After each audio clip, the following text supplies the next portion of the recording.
Okay, good evening. It's 6:30. I'm going to call to order meeting number 1889 of the East Windsor Planning and Zoning Commission. We are here live in the John Daly Meeting Room as well as on the Zoom platform. We're going to begin the meeting with the Pledge of Allegiance. I pledge allegiance to the flag of the United States of America and to the republic for which it stands, one nation, under God, indivisible, with liberty and justice for all.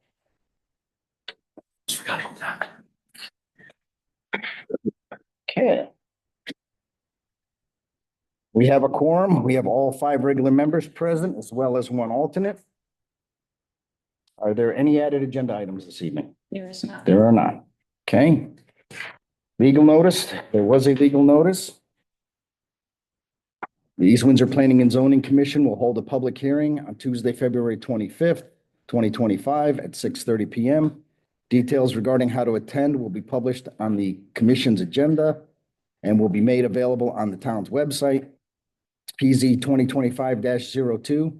The applicant is NRT Realty LLC, Robert Tiggs, owner, estate of Joseph Latta Jr., Deborah A. Morrell, and Adam Vaughn are requesting a zone change, map change for the following addresses: 113, 125, 127, 131, 133 Bridge Street, from B2 to WHPC to PCD per section 807 of the East Windsor zoning regulation, map 111, block 12, lots 4, 8, 9, 10, 11.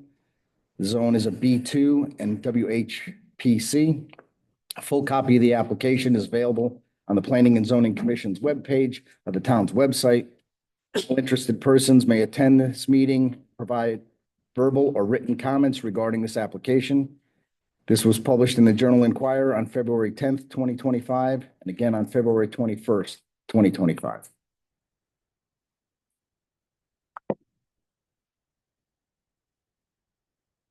We're at the public participation portion of the meeting.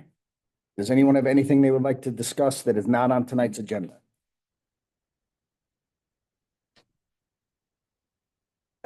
Is there anyone online that would like to discuss a topic that's not on tonight's agenda?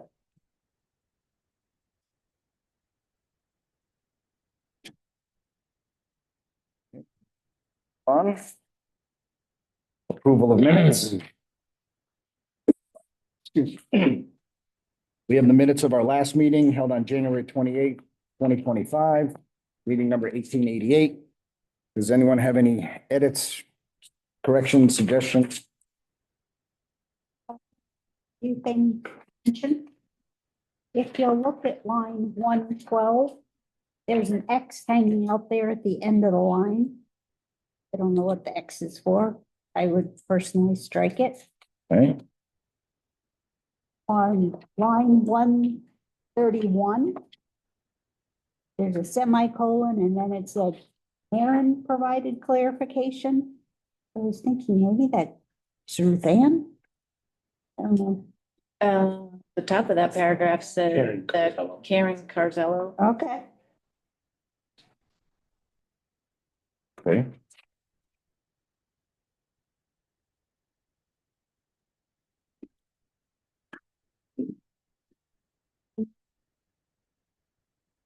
If you take a look at line 143 to 144. Noting that the purpose of tonight's meeting was to make the property in question an approved lot, isn't it to make a decision? Well, that was a subdivision.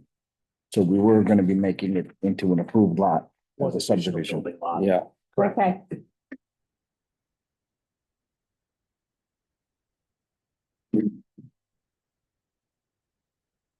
The question.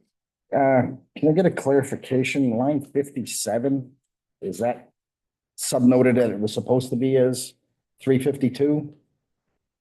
Because we have the adjournment back there and then we have it again. Well, it wouldn't fit at 352 either. We have again at 372. So yeah, line, In the beginning. yeah, it's line 57. 57? Yeah, line 57. Oh,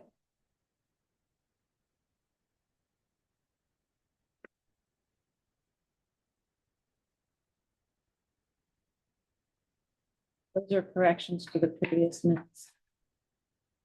Okay, As she's speaking approval of minutes from the January 14th meeting. These are the line numbers. She's got 57 says line 352 adjournment. She changed something. Avery, she struck a, so these are put Sherry. Those are the Okay. corrections to the. from the previous, from the Correct. 1887. Yeah. Okay.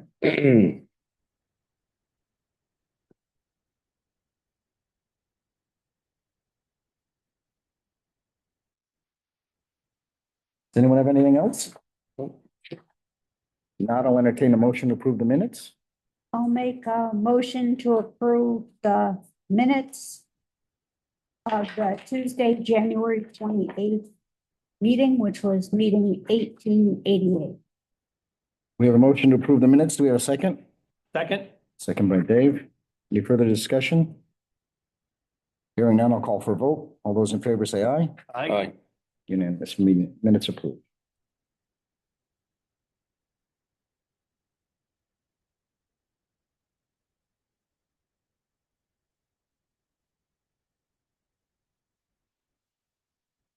Okay. Seat of applications, we have one. PZ 2025-03. The applicant owner is Todd Cody Benalimo. Is requesting a special use permit for dog training and board located at 160 North Road, map 125, block 24, lot 18, and zone is B3. This application will be heard at a future meeting.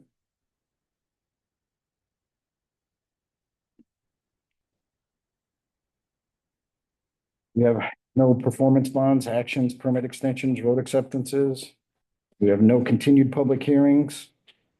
We have a new public hearing, PZ 2025-02. The applicant owner is NRT Realty LLC. Robert Trigg, Adam Vaughn is requesting for a zone change, map change for the following properties: 113, 125, 127, 131, 133 Bridge Street, map 111, block 12, lots 4, 8, 9, 10, and 11, currently zone B2 and WHP 4 to PCD. Who's here to speak on behalf of this application? Good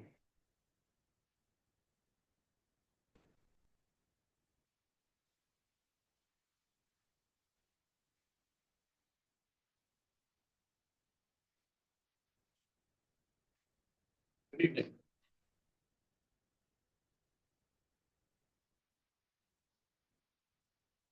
My name is Jay Ursary. I am with JR Associates. We're a civil.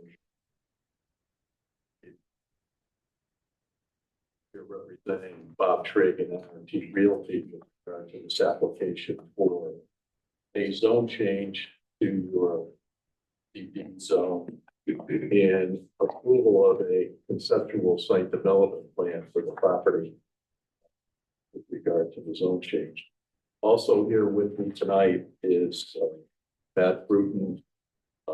Matt is a professional engineer with BL companies, and also Kristen Robbins, who is online. She is an architect of BL companies, and BL is assisting us with this application in terms of the landscape architecture, initial layout of the site, and the actual architectural development of the buildings and floor plans that are being offered with regard to the applicant.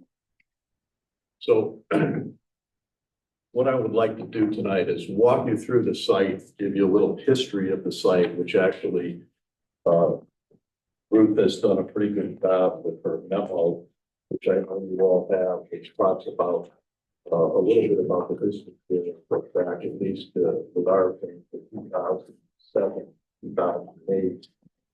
and gives you a pretty good description of what we're proposing.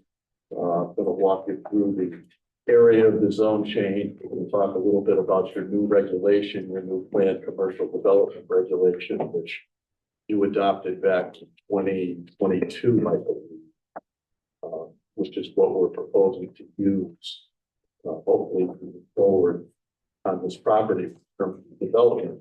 And I don't think anybody's come in with an application with this regulation. So it's the first one I think you've seen, and I'm gonna be honest, I'm not real familiar with it. I've never used it before. Spent a lot of time in the last month and a half looking at it, and I think I have a pretty good feel for it. So with all of that said, let me get started here and see if we can get through this. There's a lot of folks here, I'm sure many of them would like to speak, and there's been many questions. So this is an application. There are 5 parcels of land, which is what your chair described in terms of the application. 133, 131, 137, 125, and 153. 3 acres. If you look at the something about 34.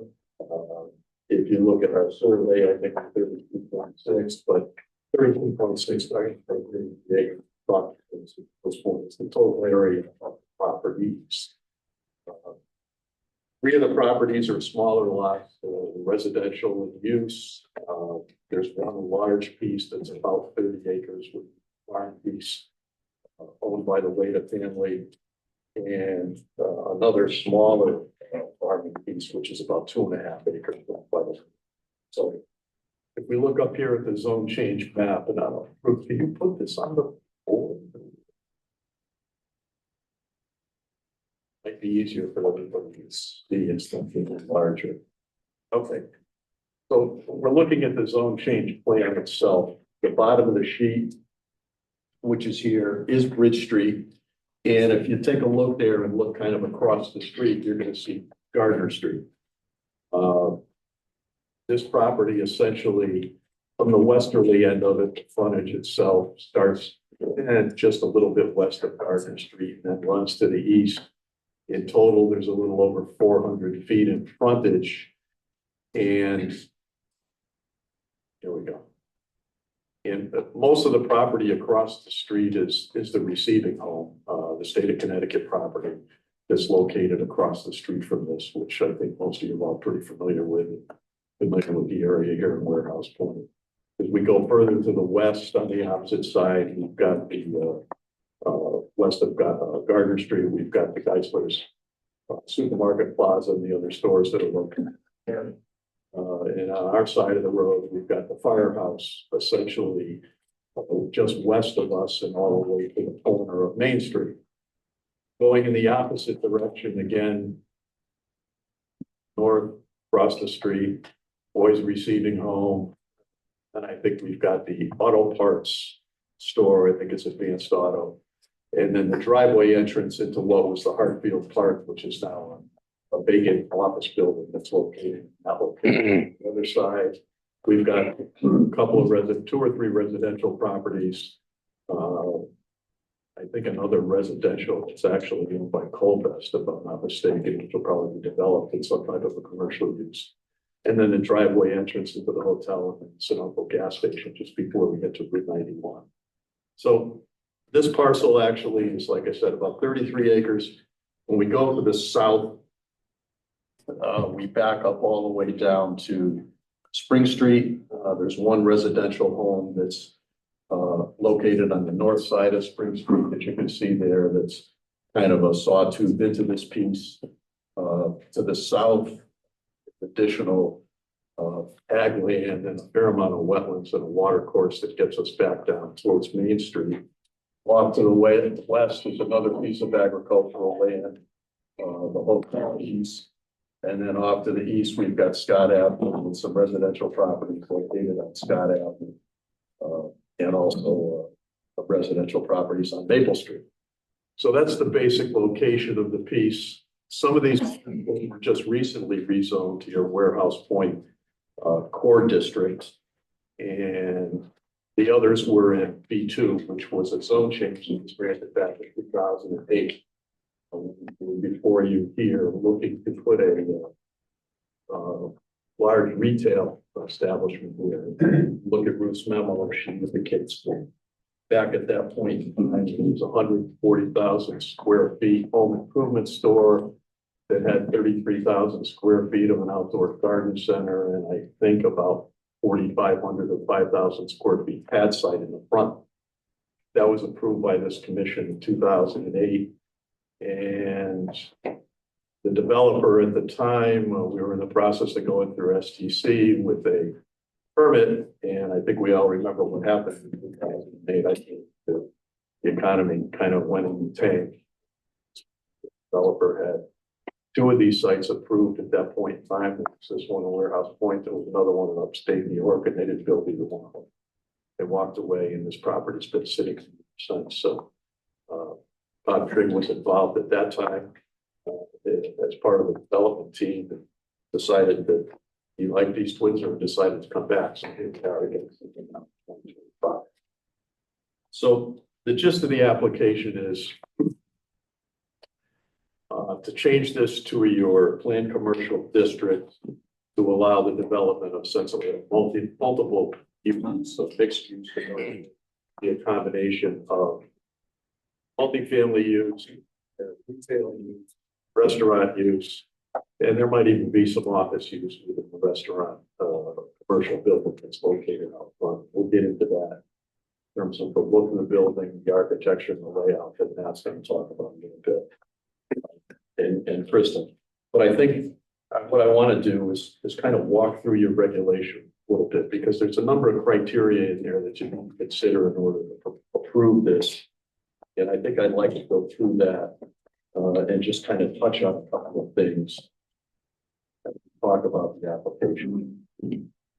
Before I get too much further, put on see a little better. Otherwise, I'm probably going to be reading my notes and telling you things that I can't see that aren't true.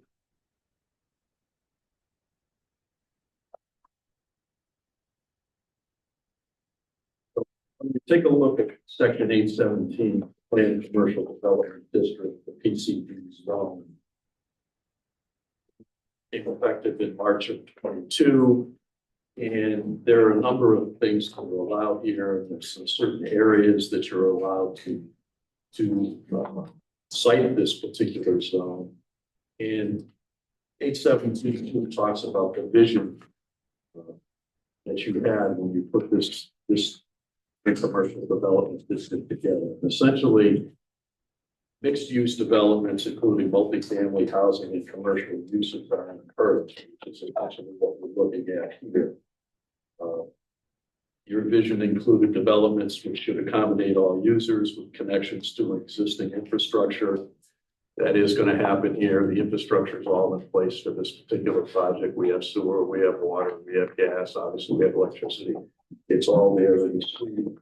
We will have connections to nearby streets in terms of walkability, Spring Street, Maple Street, and we're looking at some sidewalks in Bridge Street to see how we can accommodate getting folks from this particular development to the west, get them down at least to the Main Street area, the Geisler's Plaza area. From that point on, there is sidewalks available that goes all the way over the bridge, over the box.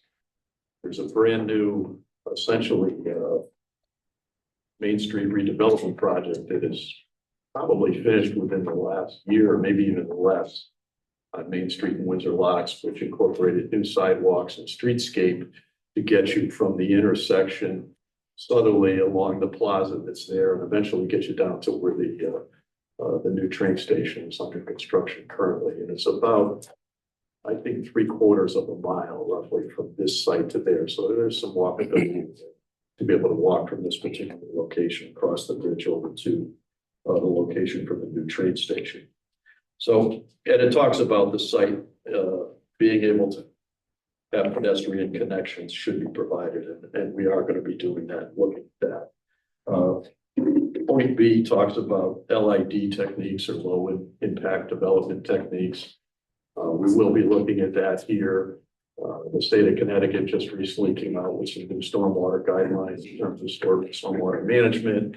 And site design, we will be looking at that, and they've incorporated some LID components, which just came out recently, and we will be looking at that in the next phase of this design. They talk about parking areas generally being located to the rear of the property.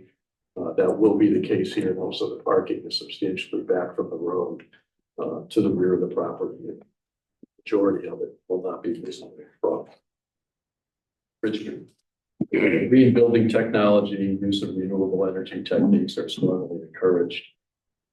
That's not my wheelhouse, so I'm going to let maybe Matt or Kristen talk a little bit about that. I'm not sure what will be done here in terms of incorporating that. Architectural elements should include natural materials, facade modulation, ground floor windows, and should be designed in pedestrian friendly scale where appropriate. So I'll tell you that we looked at a lot of different architectural styles before we got the way we got to them.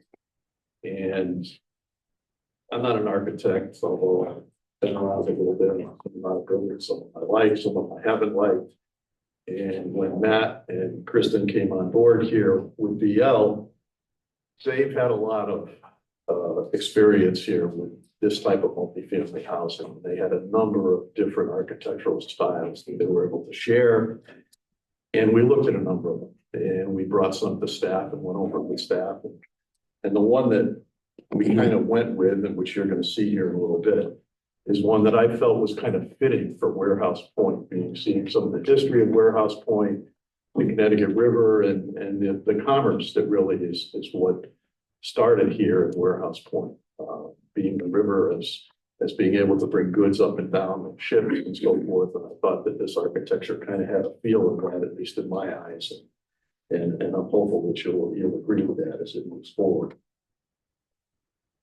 One of the other things we need to talk about just a little bit is the eligibility in terms of boundaries where this is located. So when you put the regulation together, you were looking at different areas of town and where it might be fitting for a planned commercial development district. Route 5 corridor, industrial core, and northern business corridor were cited in 817.3 under A, and that's not where we are. When I first read this, sports group corrected me immediately, said you got to keep reading. And I did, because that's not where we are. But if we go down a little further and go to item C, it says the PCD may be applied in areas not specified in 817.3 above, provided you have 10 acres or more, which we do. And you're located on a state highway, which we are, and you are within the Warehouse Point Village area as depicted on the POCD, which we are. So it does qualify. And I think that was probably a vision that this commission had, and the group that you had before you, because you had numerous public hearings and public meetings before this was adopted. And this does fit into that area in terms of its master plan and location. So there's a couple of different processes here that you have in order to go through this, one of them being the traditional, which would be a zone change, which we're looking at tonight, but a full set of design plans. In other words, complete sewer, water, gas, drainage, grading, substantial amount of work, substantial expense. And you recognize that when you put this regulation together, and you have a proactive application approach, which is highlighted here on page 126 of your regulations, which basically allows us to come forward, show you how we're meeting your regulation requirements at a minimum, provide you with a conceptual development plan, and allow you to act on a zone change based on that amount of information. So in other words, being kind of developer friendly in that the developer doesn't have to spend the big dollar up front to get before you and have you say, well, no, we don't really think we like that. And in the meantime, maybe the developer spent a 6-digit number to get there and it's not going to happen. This is a much better way to do it. I think it works out very well. And I think it was a great regulation to have in place to help promote the development in these particular areas and allow the use of them to use this new PCD regulation. So in going through it and looking at the proactive application, and that pops up on page 128, there's a number of things that we need to talk about. And the first thing that it says is, a zoning map amendment, which is what this is. So it's showing us the site, showing us the existing zones, showing us the abutting ownership. They're all listed here. There was a requirement to send out letters. Those have gone out. There's a requirement for signs. The signs are up. And all of that information was submitted to the planning department, and they have it in their office. It's all been documented, and it's all been done. The other thing that it talks about here is just a general statement regarding the intent of the PCD and identifying the name. So this particular development is going to be called River Point. We felt that it was appropriate, being Warehouse Point with the Connecticut River, being its location, the history of Warehouse Point and the river, that River Point was a good name for this particular development and the uses that we're proposing. The conceptual site plans we're going to get into here in a minute. We do have that. We've got some schematic designs and elevations in terms of looking at the architecture. Excuse me. And one of the other things that they talk about here in 2C is streets, parking, right-of-way, utilities, existing conditions, flood zones, wetlands, water courses, and I'm going to touch a little bit on all of this. And why don't I put the concept up here now? Look at it.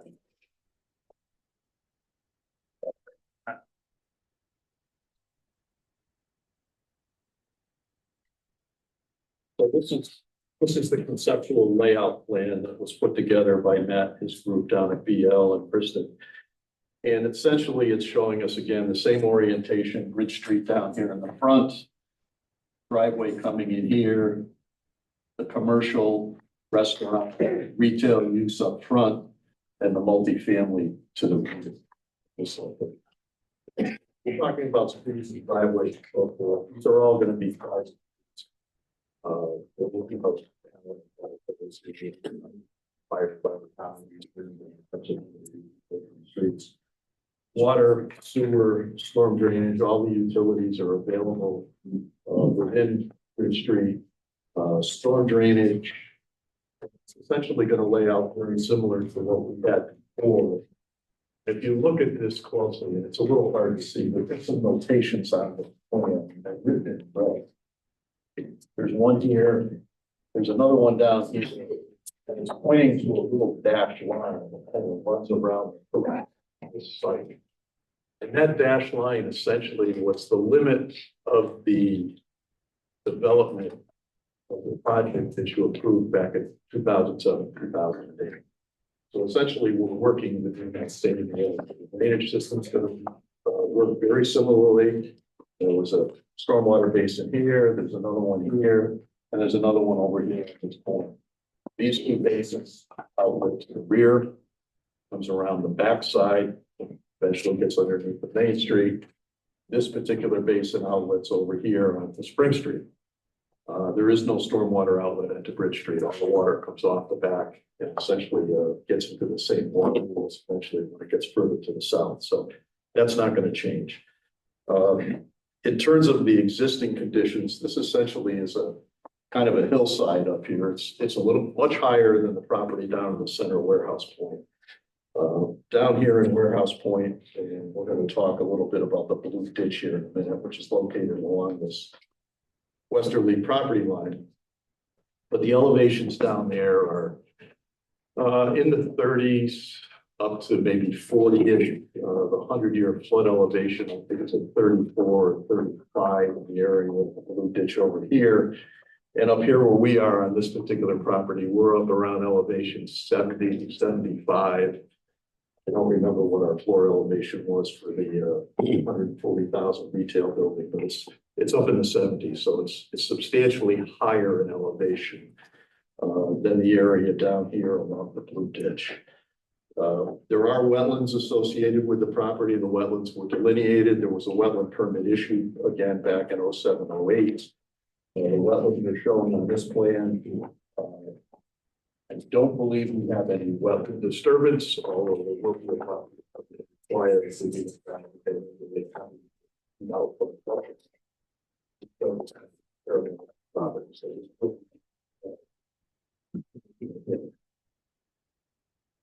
Um, there's a number of things in regulations that talk about lot area, lot limited.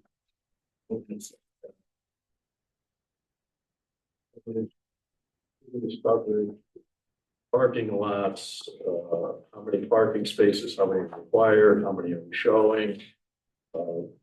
Square footage of buildings, retail versus restaurant versus multifamily. And I'm gonna talk about it. It is all on the plans. If you were to read through essentially the zoning information that, excuse me, Matt, his group put together, it's all there. But essentially, it's about 33 acres total site size, as I mentioned earlier. Building setbacks here are fairly substantial in terms of the property lines. This is the westerly property line. You can see it's hundreds of feet to the nearest building. This is the southerly property line, again, hundreds of feet to the nearest building. The easterly property line over here, this commercially zoned agricultural piece, again, I don't know, we're probably 75 to 80 feet away here. And in the front, I believe 140 to 150 feet from Bridge Street to the closest corner of the front building.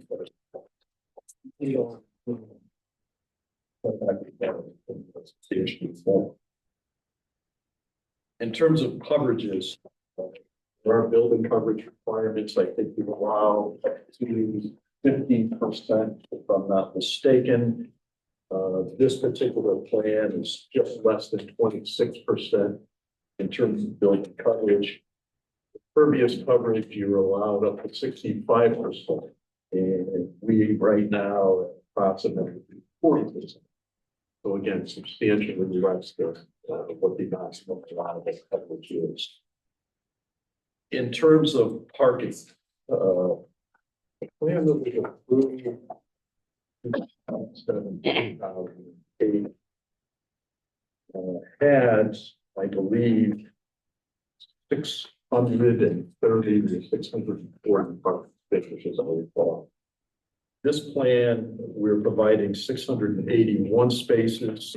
The requirement is 609, and it's actually listed here in the parking data block. And it's based on the residential component, which is 1.75 spaces per unit, the retail component of 5,000, and the restaurant component of 10 spaces per 1,000. And we're providing that and some additional spaces as well as handicap spaces are included in that. So we more than provide for the amount of handicap parking spaces. There are also garage spaces which are included in this total, which you can see in here. There's a double row of garages here, a double row here, garage spaces over here, and garage spaces over there. I think the total number of garage spaces is around 80. Some of the new renters here at this building. The retail, let's look at the actual square footage of the buildings. The retail component is 9,600 square feet. The restaurant is about 2,500 square feet. And there's 6 multifamily units that are shown here. The footprint itself is 15,400 square feet per building, but they're 4-story buildings. And that totals out to 61,724 square feet per building. Times 6, 370,344 square feet. There's also a community building that's located here in the middle of the property. And that's about 30 square feet. And that'll be some office space, some gathering space. There's a gym. There will be showers and bath facilities, as there is an outside pool that's located over here next to that facility. And I'm going to let Matt Kristen talk a little bit more about that in a few minutes. So again, in terms of parking, we more than meet the requirements. coverages more than the requirements. So we think we're well in compliance in terms of that. The next thing I wanted to just touch on a little bit in terms of permitted uses. And maybe I'm being a little redundant here, but 817.7, which is page 120 regulation, talks about the permitted uses in the PCD zone. Item 1 are restaurants, eating establishments, cafes, breweries, wineries, distilleries. Alcohol there. But I don't know whether there'll be any alcohol here. I know we have a little restaurant right now showing it's a coffee shop, so I don't think they're selling any alcohol there, but that certainly is allowed. Retail with a maximum of 30,000 square feet. There is some retail space here. We're not anywhere near 30,000 square feet.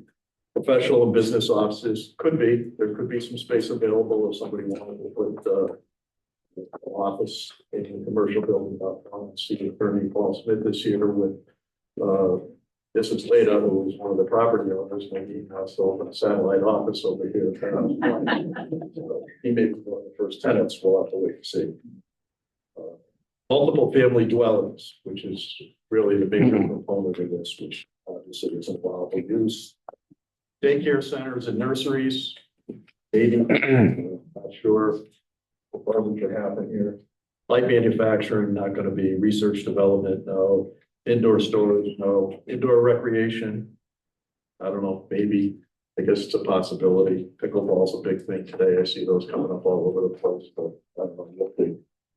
Medical and office, and any mixed use of any of these combinations. So we think we fit into that fairly well. In terms of meeting your regulation with the mixed use that we're proposing here. Design considerations, and these are your bulk standards. There's a height requirement here. It's 48 feet, 4 stories or 48 feet. This one, I'll touch on that a little bit later. We need that. Requirement.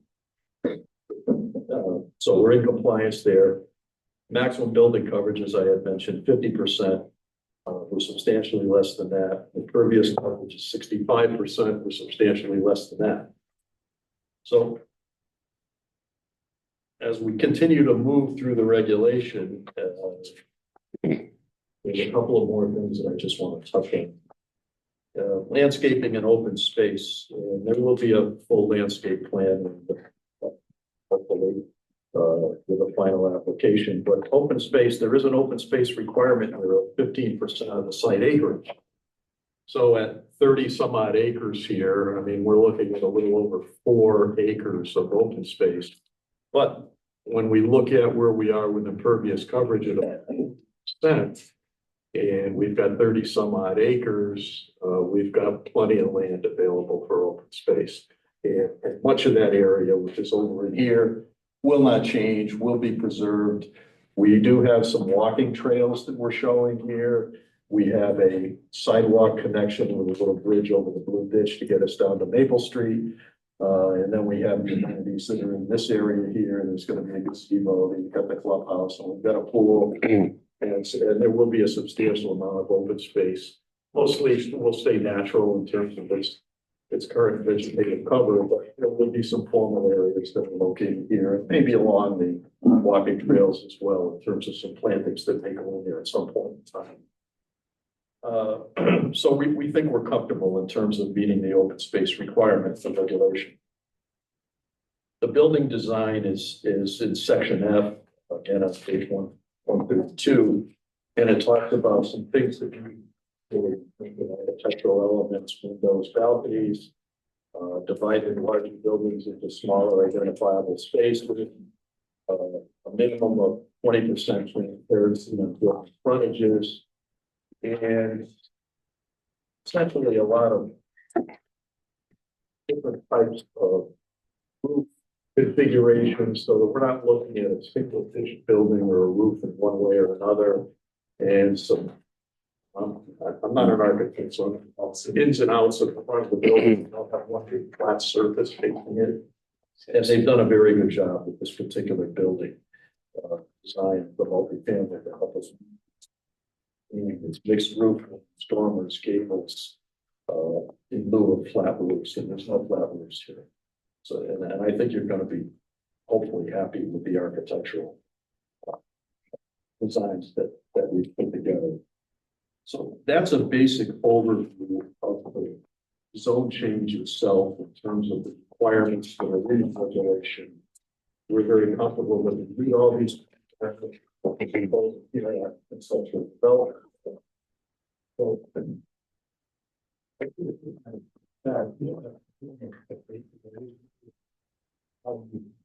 put together a plan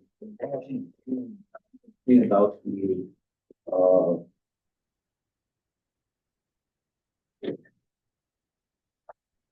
gonna hand out to you some sheets here that I put together earlier today, which essentially are 11 by 17s.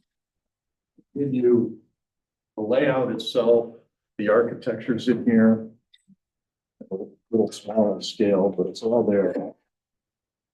And there's also some information in here in terms of the unit mix, 1 and 2 bedroom units. How many of each? What are the square footages? Thank you. It's in there.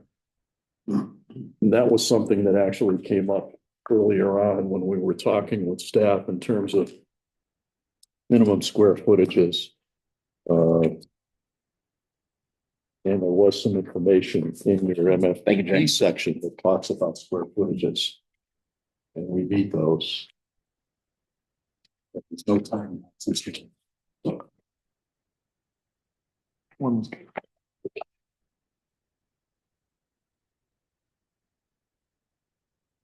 Thanks, Jeff. Just for the record, everybody, my name is Matthew Brew. I'm a professional here.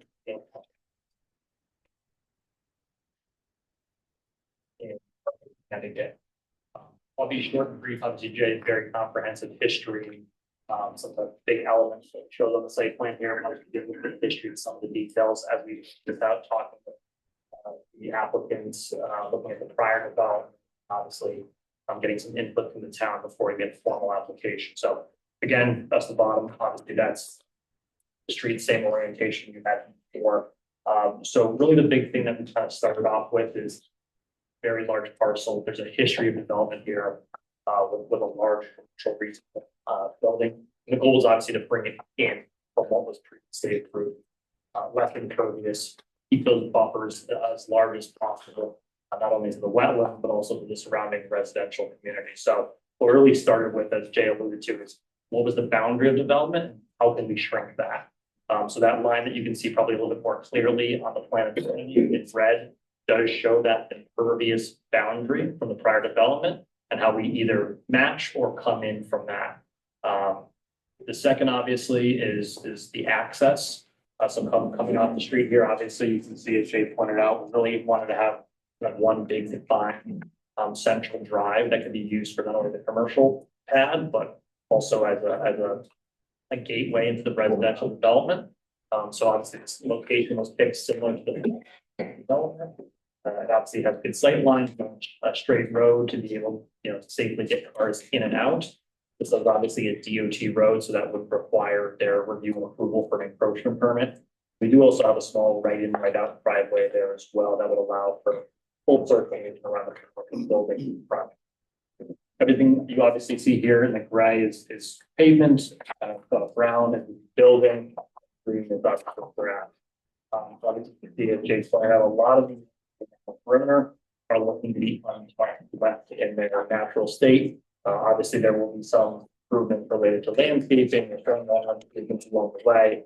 But in general, you can see we really try to tuck this and some elements as you drive in. Like obviously, we're planning on a kind of a mail kiosk package drop-off area as amenity for the residents. We all know that Amazon and package deliveries and in-person shopping is a big part of our lives now. So we want a dedicated mail room area at the beginning of the property to enter a driveway entrance to minimize obviously delivery vehicles circulating around the site too much.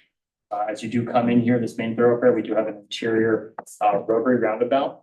We really wanted to place these buildings and the parking kind of around the perimeter and kind of that neighborhood feel, that inward feel, not only for the residents that will be living here, but also for any noise and screening from the adjacent existing neighborhoods.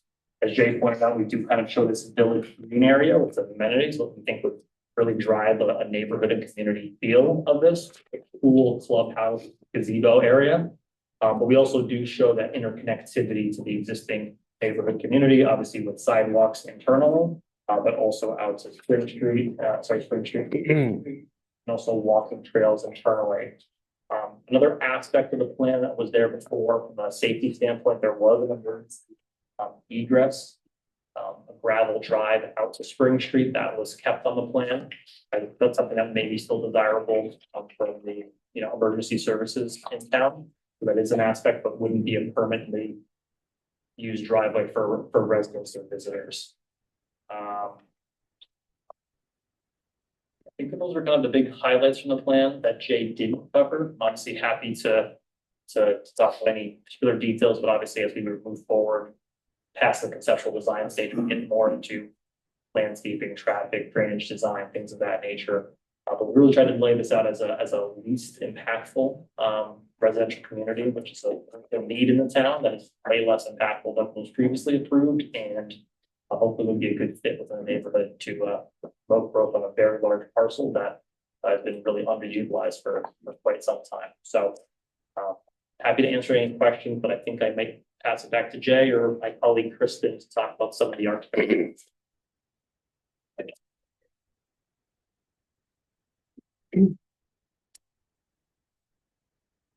Before we get into the architecture, let me just add a couple of things.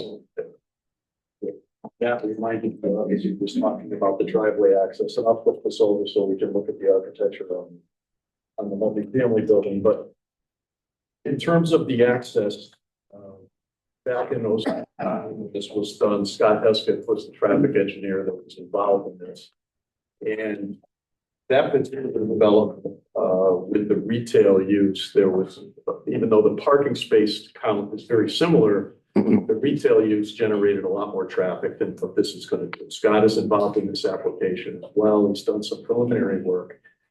This driveway is situated in the same location. There will be a dedicated left turn lane into this site on the westbound side. There will be widenings. And we're basically looking at it the same way we did before. That would have been a signalized intersection. And as I said, we were about 75% done with, at that point, STC. I don't think it was hosting yet, although I don't remember, but Scott will be involved here. These preliminary investigations are indicating that this is going to be stop sign controls. This is not going to hit the warrants or make the warrants for a traffic signal with the multifamily use and the smaller use that we're looking at here. But I just did want to let you know that Scott is involved again, and we're essentially looking at very similar layout, locations the same, dedicated turning lanes, and so forth under stop sign control versus traffic signal control, which is what the other plan was. So with that said, Kristen, if you want to walk us through some of the architecture in terms of the buildings, the types of materials, and so forth. We've got some boards here and we've got it up on the screen. So maybe a quick review of what we're using and what the book is. Sure. How we can move forward from there. How you doing? This is Kristen Robbins, for the record, with BL Companies. I'm a senior project manager and licensed architect. So looking first at the multifamily building, we're looking that all 6 of the buildings are relatively the same, with a floor plate that has the 40% mix, 60% for 1 bedroom and 2 bedroom, meeting the minimum square foot requirements. We've looked at that within the building. It's just the units, separate storage space, utilities, and any amenities are kind of outside in that separate clubhouse building. From looking at the exterior materials, we're proposing hardy siding, so fiber cement siding that's kind of in a gray and white tones, going with that like more cooler water being part of the river area. And incorporating balconies, windows, some undulation in the facade to break up the massing of the building. It is a 4-story building, but changing the banding and the heights to give different proportions. So this is just the main facade that you'd see, but it's similar as you wrap the corner and on the back sides. It would continue to have the fiber cement trim around the windows and asphalt architectural shingles on the roof. And similarly, if we go to the clubhouse,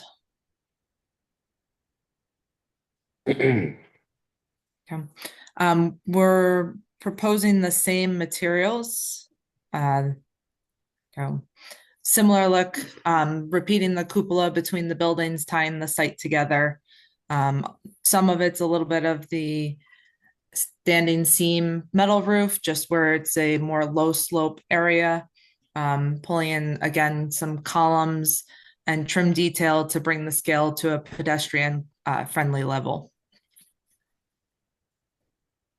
And the commercial building, we wanted to tie in with the rest of the complex as well. So even though it's intended for potential retail or cafe, office, it can tie into that clubhouse look with the residential style roof and the cupola right on the corner, and then having glazing across the entire length of the front facade. And we looked at several architectural details again to break up any of the long facades and make it continuing the pedestrian friendly look across the whole complex. This particular one, we are proposing a split face color CMU along with some brick veneer, and then continuing the hardy siding and the architectural shingles that we showed on the multifamily buildings. So that's just a high level of what we're proposing for the architectural look.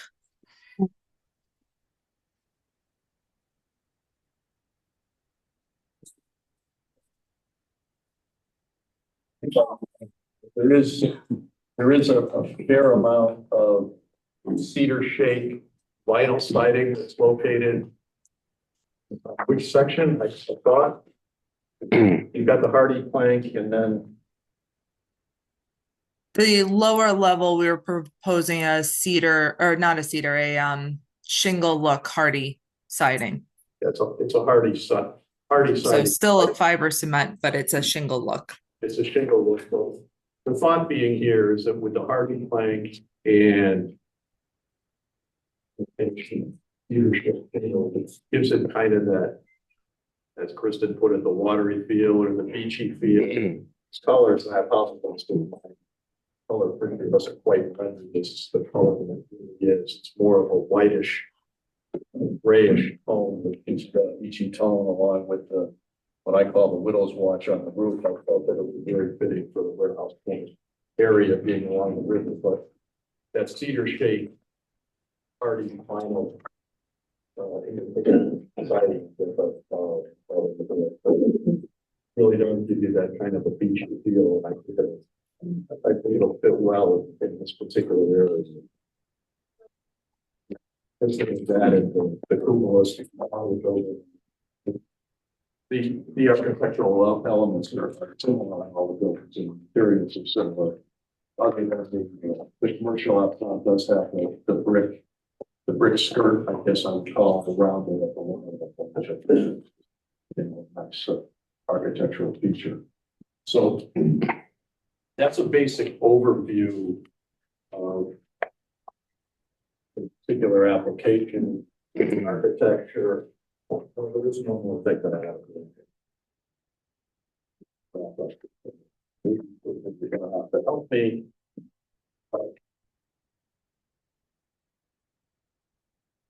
There we go. And these are in your packet. So, and this is a unit schematic. This happens to be the lower level in each one of these 6 buildings. And if you go over here to the legend, There's one bedroom and two bedroom units, and it's giving you a unit count on each floor, and it's giving you the square footages of these units. So essentially, one bedroom units are give or take 750 square feet.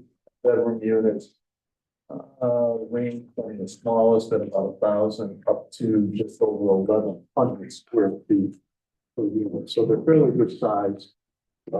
Each unit does have an outdoor space. It's simply looking at it, each one has its own patio area.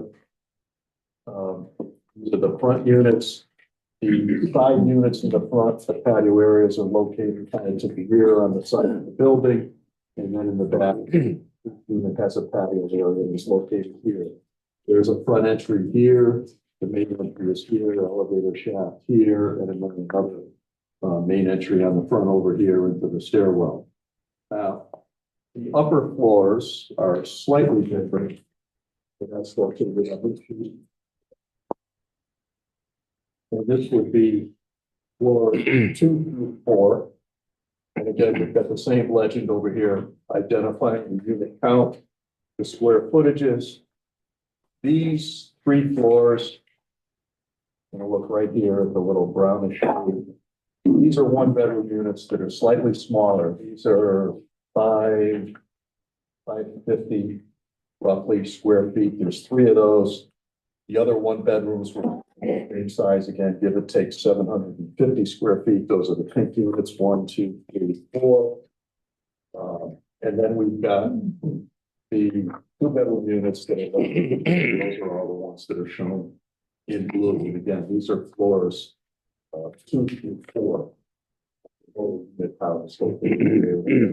These all have an outside balcony area, fronts, these 2 are on the side, and then on the rear, it's going to be located over here. So that gives you a basic unit count and a square footage of each individual unit. Those may change slightly as we move into the architecture or finance side floor plans, but it's pretty close to probably where it will be. I don't think it's going to change very much, but we wanted to give you some unit counts and some basic square footages. So again, that's a basic overview of the zone change application and conceptual development plan that we're proposing. Anybody has any questions, we're happy to answer them. If you want to go to the public, I'm not sure I can move forward with that. We'll start with the commission first. So, yeah, Jim, you got? Yeah, I got a few questions. 4-story high buildings. I thought those were supposed to be mainly located in the rear. What's the footage from the road to? I thought 3 stories was okay, but 4 stories. I know this is a new zone, new district, PCD district. Does that meet the criteria with the 4 stories? Most of the building 110 feet back from the Okay. street. Right. Yeah.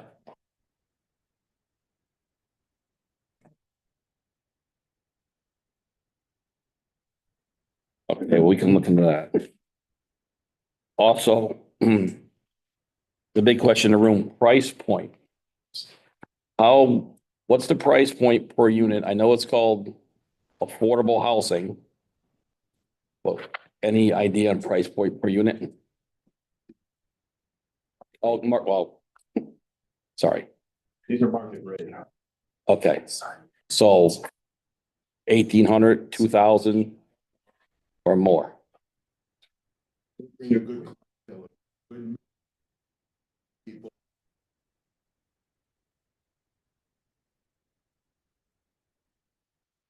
Service community as well as Springfield, Hartford from here. You're midway between both, with the train station as well. Works very well. No section 8, no, No, sir. yeah.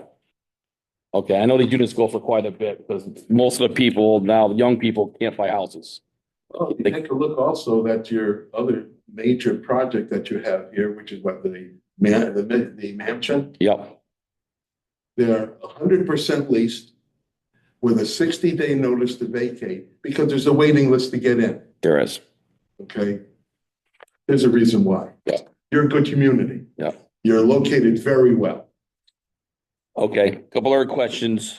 Right, well, don't know if I'm supposed to get into this at this point yet.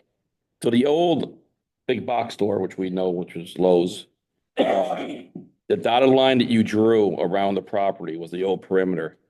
This new plan is really approaching on that notch, that house, that walking trail is like right in their backyard. That's something maybe can be adjusted or I don't know who owns that house, but. I do. Oh. We're about 100 feet away with the end of the parking area, but we can take a look. Take a look at that, something, give them a little more privacy since we have a lot of land the other way. Yep, and there will be landscaping as well that you haven't seen yet. Okay. Green screen. I know I'm going a little ahead of what I'm supposed to be asking, but I'm gonna ask it anyways. Traffic study, we know we definitely need. The other store that came in, the big issue with the big box store, I was here when that got voted on, was traffic was a huge deal because it was queuing up. When Joelette was here, it was queuing up onto the on-ramp. So that's another big deal. We have to look at that once we get to that phase. And then also the blue ditch. That was another big deal. So that blue ditch runs across a lot of people's property lines. And I know a lot of places it's filled in, so I don't know. I know that's part of your drainage package, but that needs to be addressed too. Then when the big box store went in, they were gonna clean all that up. As much as they owned on their property. So that's all I have for now. Okay. Ann? I'm wondering, just out of curiosity, and I know this is just concept at this point in time. If you're familiar with Heirloom Flats and Bloomfield, they did a big apartment complex, which is very nice, and I believe it's LEED certified. It's like when you walk in, I'll call it the lobby area is all like green walls of plants growing. I'm wondering if you're thinking about some of the LEED design. So is that the one that's near the town hall in Brookfield, right on Brookfield Avenue? It's at the corner of like Jerome, kind of, Yes, yeah. yes, okay. And Okay, I'm familiar with that. it's very well done. Yes, yep. Obviously, we're not that far into the architecture yet, but it's something we can consider and talk about as we move forward. The architectural design to see, what Right. types of components and You what can materials add, are gonna yeah. go into the building itself. These are not flat roofs, so I don't think green roofs is an option here, but because these are all pitched. But there's other But things there that are can other be done. things. There's other things with regards Part to of their parking materials. lot there, some of it's pavement and some of it's, I'll say, pavers so that the stormwater can get in. It's just Yep. a very well done. Stormwater infiltration will be something Large. here that will be taken into consideration into the drainage. It is now, the requirement has changed somewhat in the new regulations that came out. I don't know what you ago, about this in terms of storm. So infiltration is something that's right up top on the list of stormwater. That was my question. Thank you. Okay. Dave? I think my worry piggybacks on Jim's for traffic count. Biggest concern is you're roughly gonna pull 450 cars in and out if you lease every 1 bedroom and 2 bedroom. That's 450 cars going in and out every day. How do you make sure they all move safely in and out, and how do you provide for them to all stop and pick up their mail at the mail drop slot? Biggest worries, I don't think there's enough space for it. I think it's a great idea. I like it. It's really a nice idea. Just want to make sure everybody has room to pick up their mail safely, get in and out safely. And you said, we're way in advance. There's traffic studies. It'll solve all It's a that. concern, and Yep. that was one of the reasons that right off the bat, when we got involved again, we said, well, we gotta go back to Scott Heskey. Yep. Because we gotta go handle it. And you mentioned it. You did, just like I said. So he is involved, and he's already started this work with traffic study. So it is something we have to consider. The mailbox thing is an interesting thing, and I'll just share something with you in terms of the post office that we've run into. Not in East Windsor, but in other towns, where now the mailman will not even deliver individual mail to single-family residential homes. They want a community mailbox. It came up in one in Ellington, we were involved with doing reviews. We've got 15 or 18 houses, 1,500 feet of brand new road with houses that are probably $800,000, $900,000 a piece, and they won't deliver the mail to them. The people are not happy. Unacceptable. Yeah. I would think with this many people, you'd also get a lot of Amazon deliveries and Exactly, great point. How do you? the fast food, the delivery to or the DoorDash, pizza. Uber Eats, yep. Yeah, because you'll have young people who do that. Exactly. And if each building, how they're gonna get the food to the people if you don't have a lobby to leave the food or the package. Yeah, I'm on board with most of what's been discussed here. I think the renderings look very nice. I think the specifications of materials were very thoughtfully chosen. I've lived in some of these kind of arrangements throughout my life, and I do think that, yeah, that one little location of mail is never gonna work for the amount of people and the egress spots and the amount of traffic flow that could potentially happen in here. That needs a little bit more looking at, as does the traffic study with the town. So it's an interesting concept, and thanks for presenting, and I'm curious to see where it goes. I go back to the mailboxes too. Personally, I think they should be in the, towards the center where the people are. That way there, they won't have to keep going through the gates. They have to go out of the gate, go in a gate to get to the mailboxes. If they were in the center, it would be a lot easier for all the people instead of congregating in front. Other thing this thing bothers me is the terrain. It's substantially higher than the streets below, and this blue ditch you mentioned. Right now, it's pretty wet there. Obviously, this time of year, it's draining off and everything, but I'm just concerned about, even though that, you know, you're covering the proper amount designed for the amount of acreage you have, but there's a lot down below that isn't considered with the acreage up front. In other words, it's all going to drain down. And at the bottom of the hill, I think you're going to have some situations develop there. Actually, there's no drainage outlet into the blue ditch at this I point. understand that. But I went there today and it's pretty wet. Oh, I'm sure it is. And Frost is coming out, the snow's melting. right. And you got, I see you have one entrance and it appears to be one outlet for the vehicles. Emergency vehicles might need a little bit more area to be, you know, say there's something up and back, if there's no way in back to get there, the road is very narrow and I don't know if you plan on putting any openings in the back or down the side or anything. There is an entrance. There's an access road in the back. There is an entrance. Yeah. It's green. Yeah, prior commercial That's development emergency. was a emergency access only drive, not a permanent drive. So So, we'll be picking.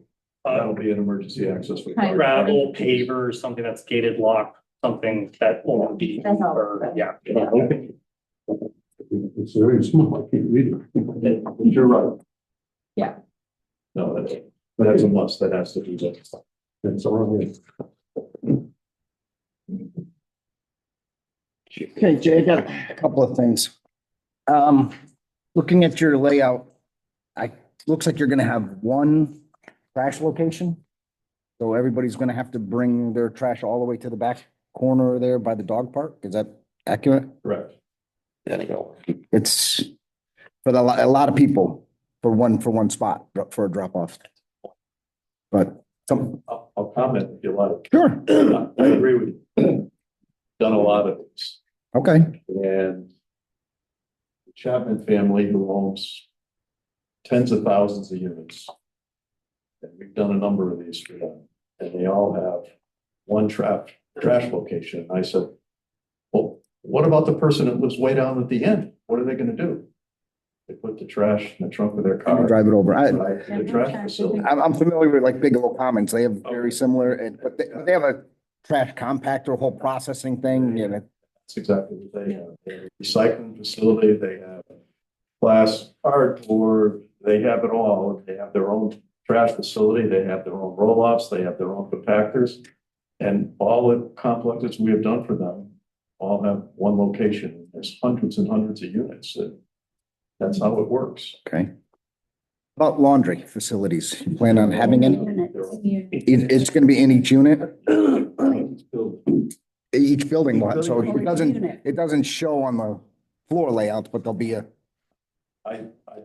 It'll be in each unit, they'll be in the unit itself. Okay, thank you. correct. This day and age.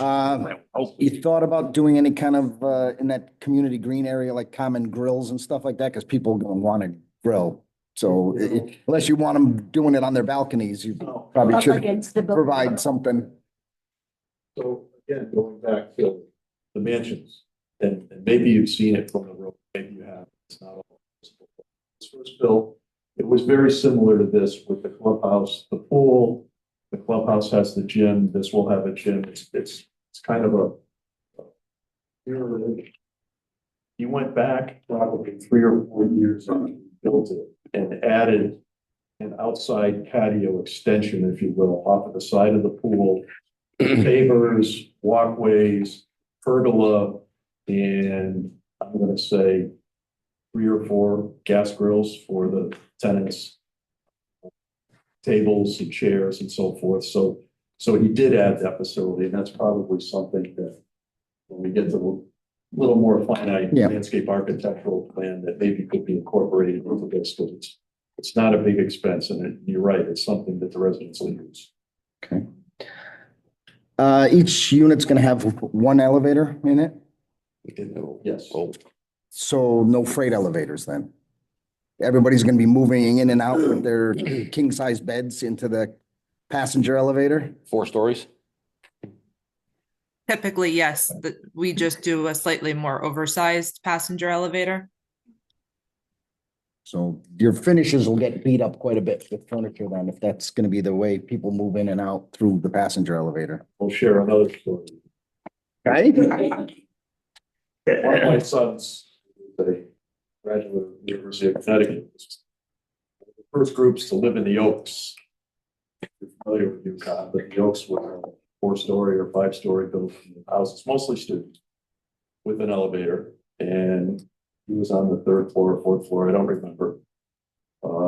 And we're moving in, and it's exactly what you said. Oh, man, I'm not sure if this couch is gonna fit in that elevator. We gotta tip sideways. And you're right, you're scratching this, you're doing that. We got everything in, but I don't think that elevator was oversized. I think it was probably designed as a people mover and not necessarily, you know, a great elevator. It was a little difficult, so that's something that maybe you could consider here in terms of the size of the elevator.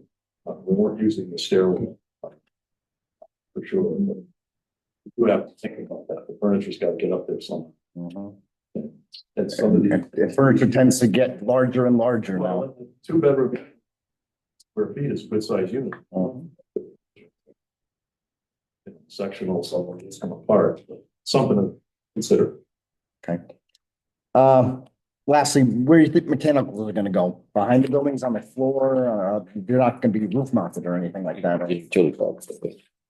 Well, your heat exchangers and all that stuff here. Your compressors and. Yeah.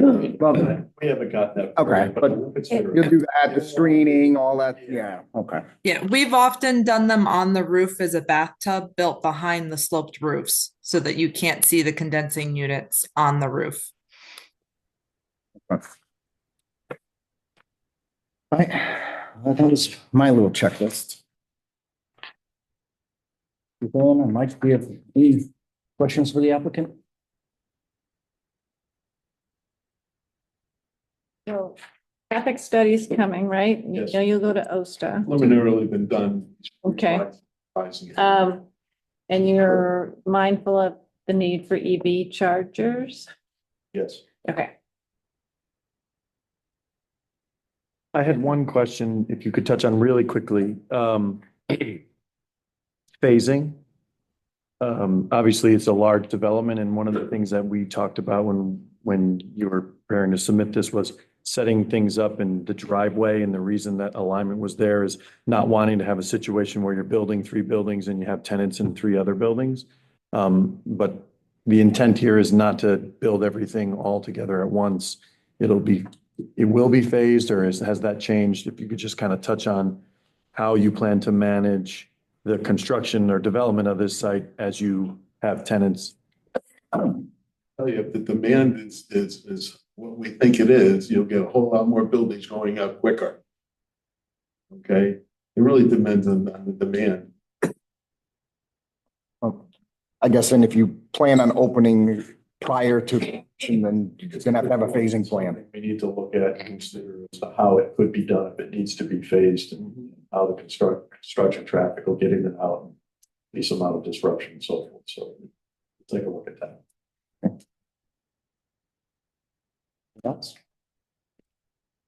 I know that there's gonna need to be a flow study for the water pollution control facility, right? So keep that. My partner Tim actually has spoken to them.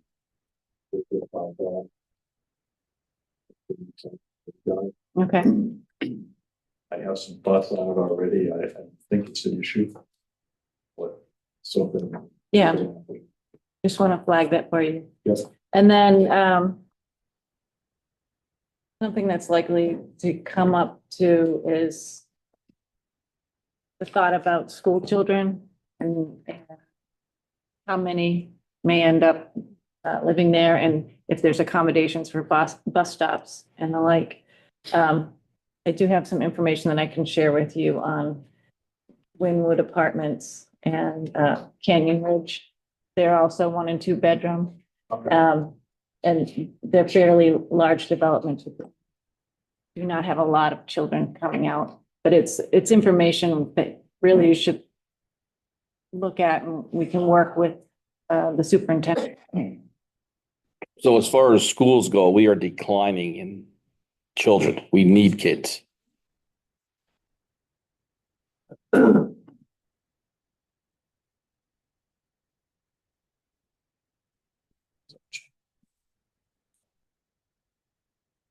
Okay, Ann, could you hand me the list, please? So this is a public hearing, so I'll be taking comments from the public.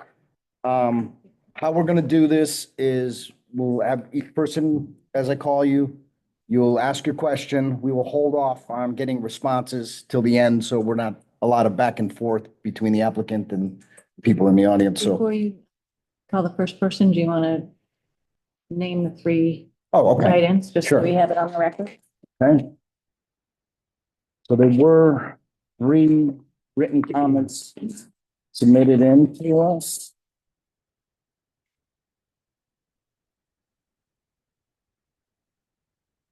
They were from Brent Sherpeck, from Robert Rybeck, and Lori Proudy. So these 3 written comments are posted on the document section of this application on the website.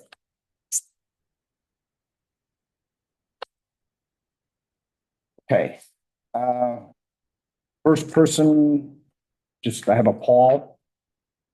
And no last name written here. Benson? With the last name. No, you did not, sir.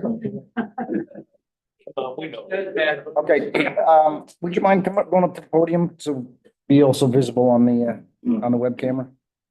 Thank you.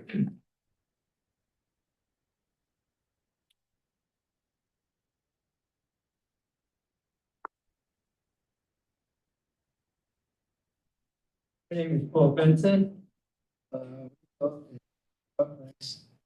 In this town. Pasco Commons.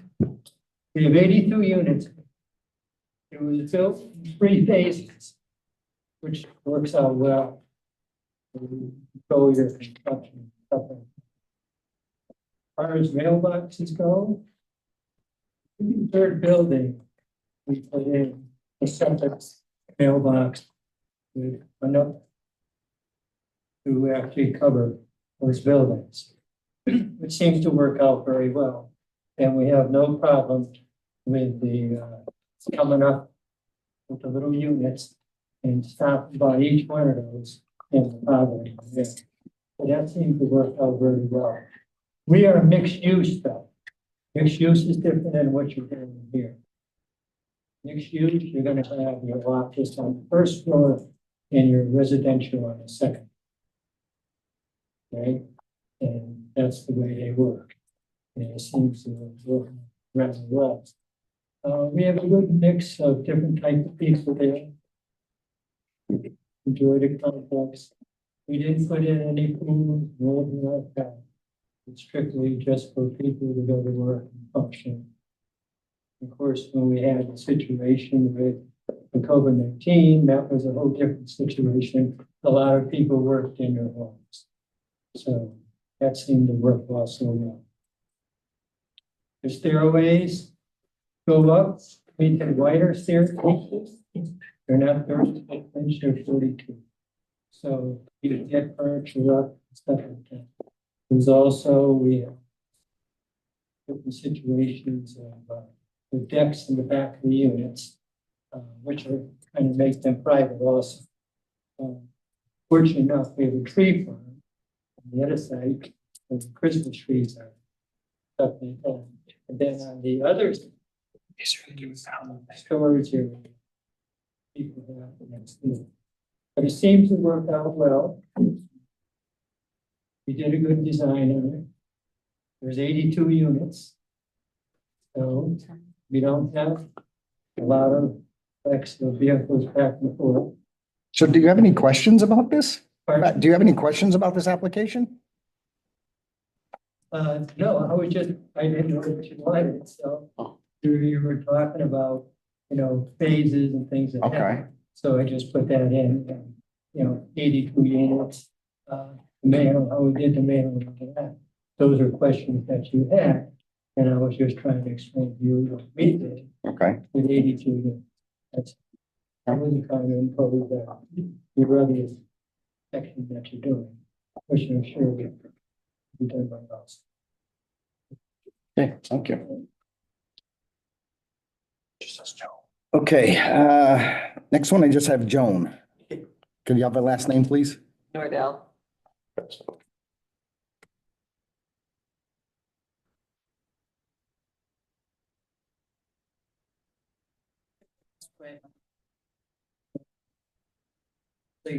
Gotten hay off of that property.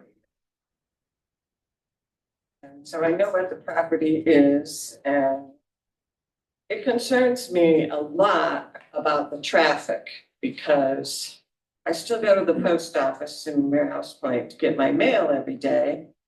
And when I come out of the post office, and these are state roads, Main Street and Bridge Street. I come out of the post office, I take a left. Now, then I want to make a left-hand turn onto Bridge Street. There's a turn lane, but there's no turn signal. Sometimes I sit there for 2 lights because it changes very quickly on Main Street and you can't make the left-hand turn because there's traffic coming. And Bridge Street also is extremely busy. And I never come out of Gardner Street and try to make a left-hand turn because that's totally unsafe. People are flying down the Bridge Street and you can't really see. So I've also am concerned, have you taken into consideration the fact that you have this huge apartment complex on North Road, which has not been finished for, what, 2 years, 3 years now? I don't know. But it would house an awful lot of people and traffic. And so how can you do a traffic study with that still in the works? I don't know. The traffic study would not be adequate once that is into play. And that's been there first.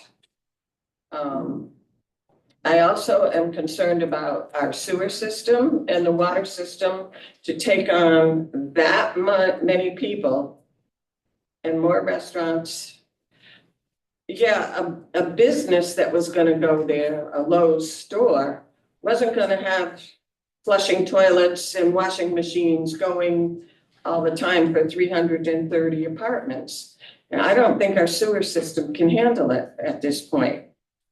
I also don't think, that the water system will be able to handle it. And that's gonna put a huge, I don't know how this is going to help our tax base. I haven't figured that out at all. If you have kids going to school and you get one or two special needs kids, there goes all your taxes. Because they can cost up to 300,000 a year for one student. And you're talking about professional people. I thought there was a state regulation nowadays with apartments and housing that a certain percentage had to be low income. Am I wrong on this, or could somebody answer me? We'll answer when we answer all the questions, sure. I thought they had, we had to have a certain percentage. But regardless, our schools are in great need of being refurbished right now, renewed, rebuilt, whatever, because they're all very old. And if you're attracting professional people to town, they're gonna want schools that are first class. And our schools, the buildings themselves leave a lot to be desired right now. They're in tough shape. I've got grandkids in them, so and I also worry that you're bringing in, say, 300 plus families, adults, whatever. They have no vested interest in our town. They're moving in, renting, they move out next year or the 2 years. They're not vested in our town. They don't join committees. They don't take an interest in our town and do stuff for the town.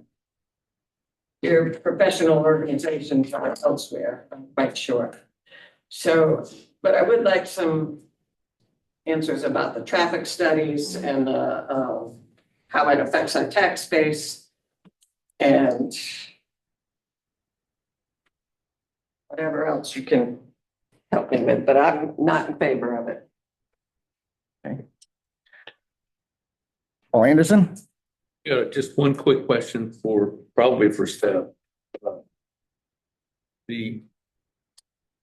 This is not a subdivision specifically, this is a development district type of thing. But does the open space become public or still private? We'll answer with all the questions, okay?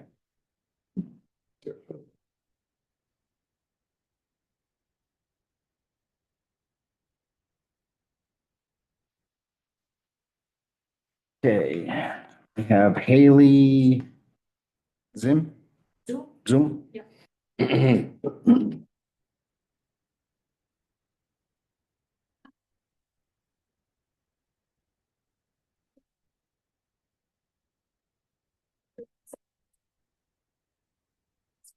Street. And then the second question, are all of the apartment units for rental and for sale? The third question, we kind of share the concern with the previous lady regarding the public water and sewer. How do we handle that, or fundamentally can the town handle that with the additional 300 plus families living? And then one of the questions regarding the timeline, assuming all of the prep work has been done and all of the approvals are in place. So from start to finish, how long is it going to take to complete the project?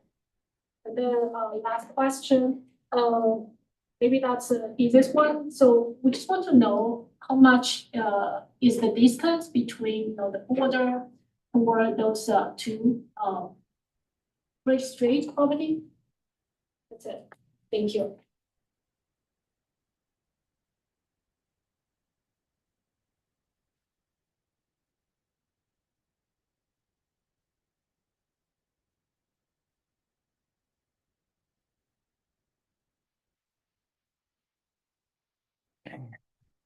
Richard Pippin?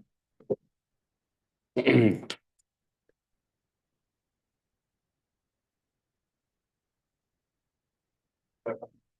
it looks like these guys have done their homework pretty well. That does meet all the criteria, I urge you to grant the zoning change. I have one issue. Driveway in the back should be paved, part of the traffic flow. When anything happens on the Dexter Coffin Bridge on 91, Warehouse Point Center turns into an absolute parking lot. Makes Southern Auto look small time. You can't move. You need to have another means to get in and out. Well, not the main means. Perhaps you need a couple traffic points in it, so we don't have the speed team. But you really need to consider, mark my words, eventually you're gonna have trouble if you don't. Thank you.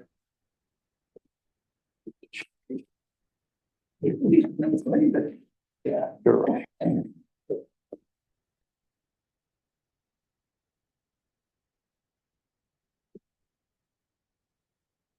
Paul Smith? Thank you, Mr. Chairman. I just have a brief comment, not a question. For the record, Attorney Paul Smith, 27 South Main Street, Windsor Locks, Connecticut. I represent the Leda family, the Leda estate, who are the applicants. And I just wanted to say a few brief things. First of all, we appreciate working with Bob Trigg. He worked with us back in 2008, also Jay.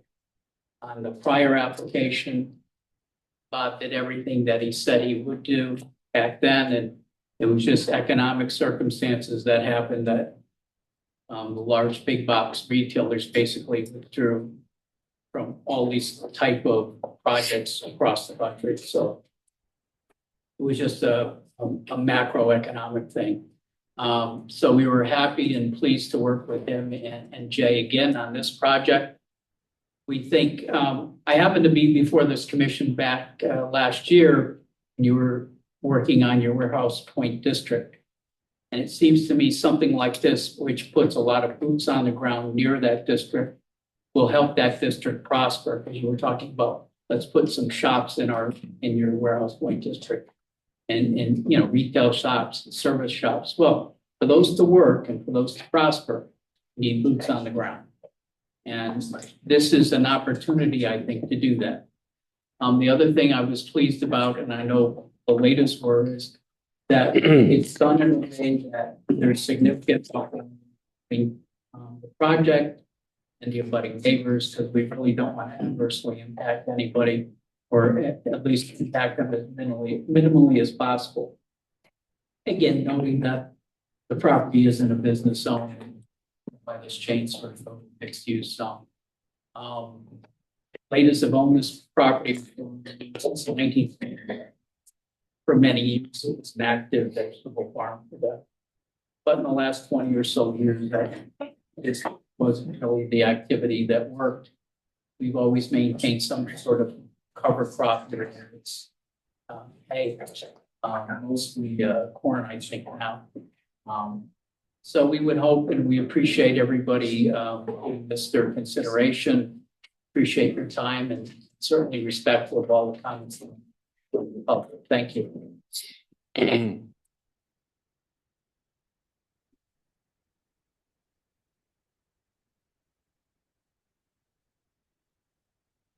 Catherine Pereira? Pronunciation.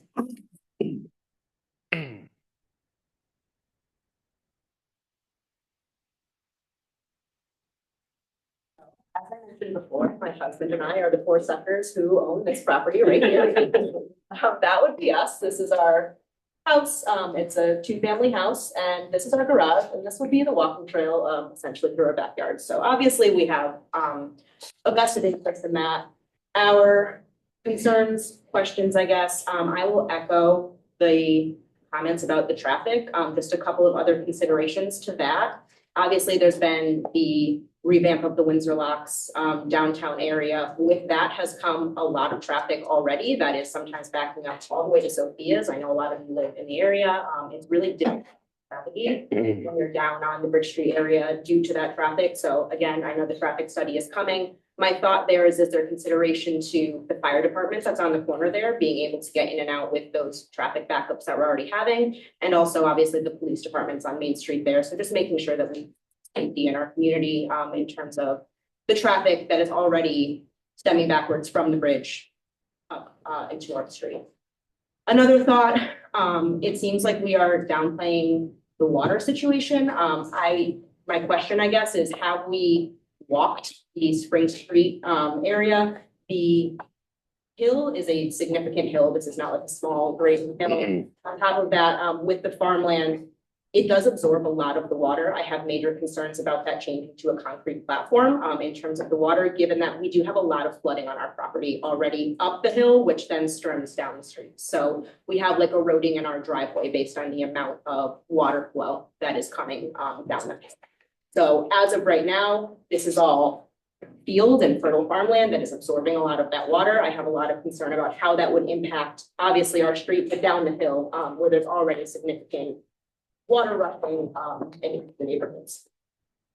Second thing, I'm also wondering about consideration to the wildlife and some protected species that we have in these woods back here. Example, we do have, bald eagle hunting grounds, and just a variety of wildlife. Is there consideration done in terms of the ecological preservation? Obviously, East Windsor is known for being a little more rural, more farmland, not necessarily moving here for the infrastructure. So I have some concerns about the impacts on ecology. It was also mentioned just the consideration to the strain on public resources. I know the schools were mentioned. It sounds like obviously capacity is maybe not so much the issue, but the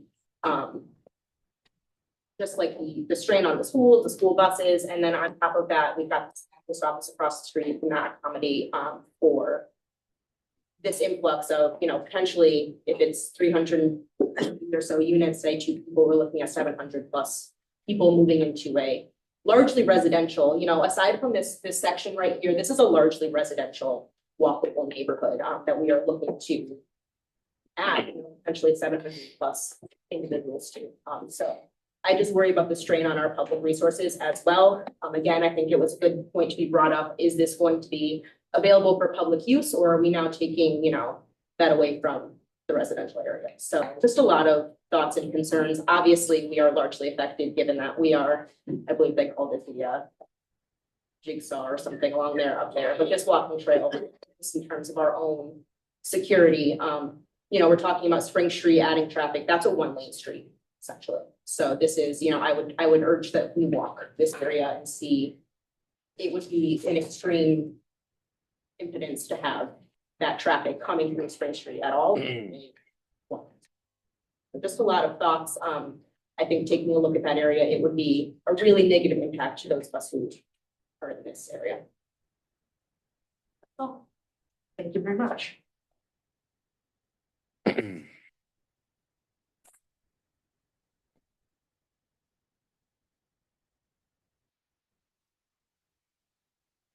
Lawrence Peterson.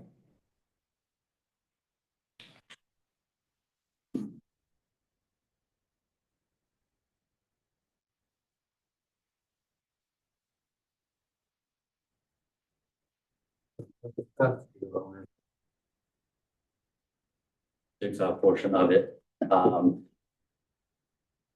It's a duplex. I know Lori had sent in a statement.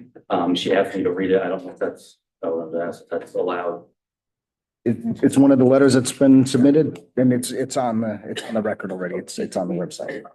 So just, I mean, it's not very long. If you want to read it, you're allowed to. But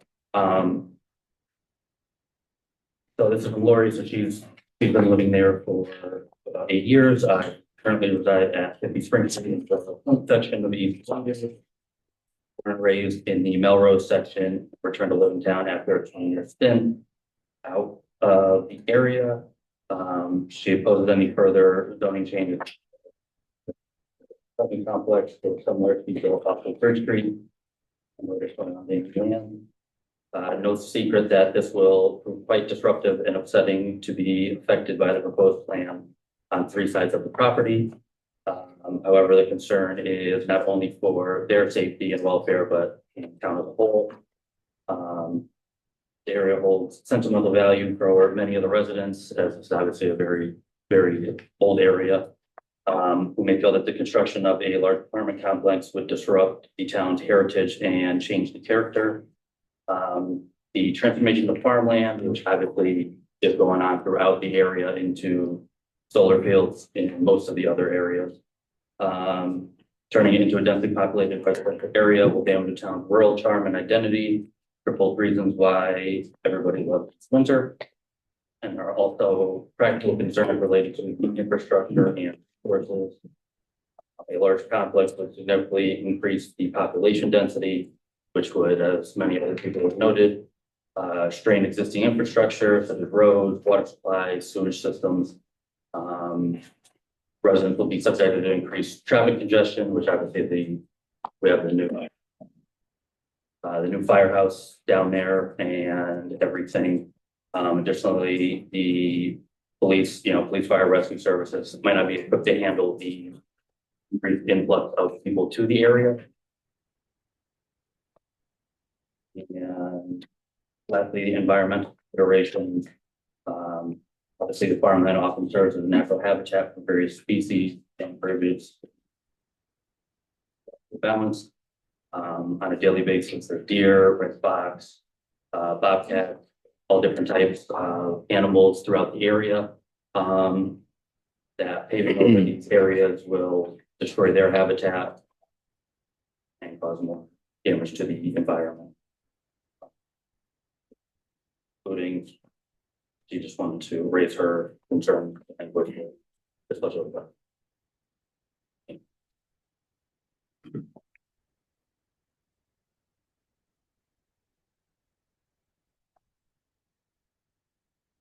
Stan Pileski.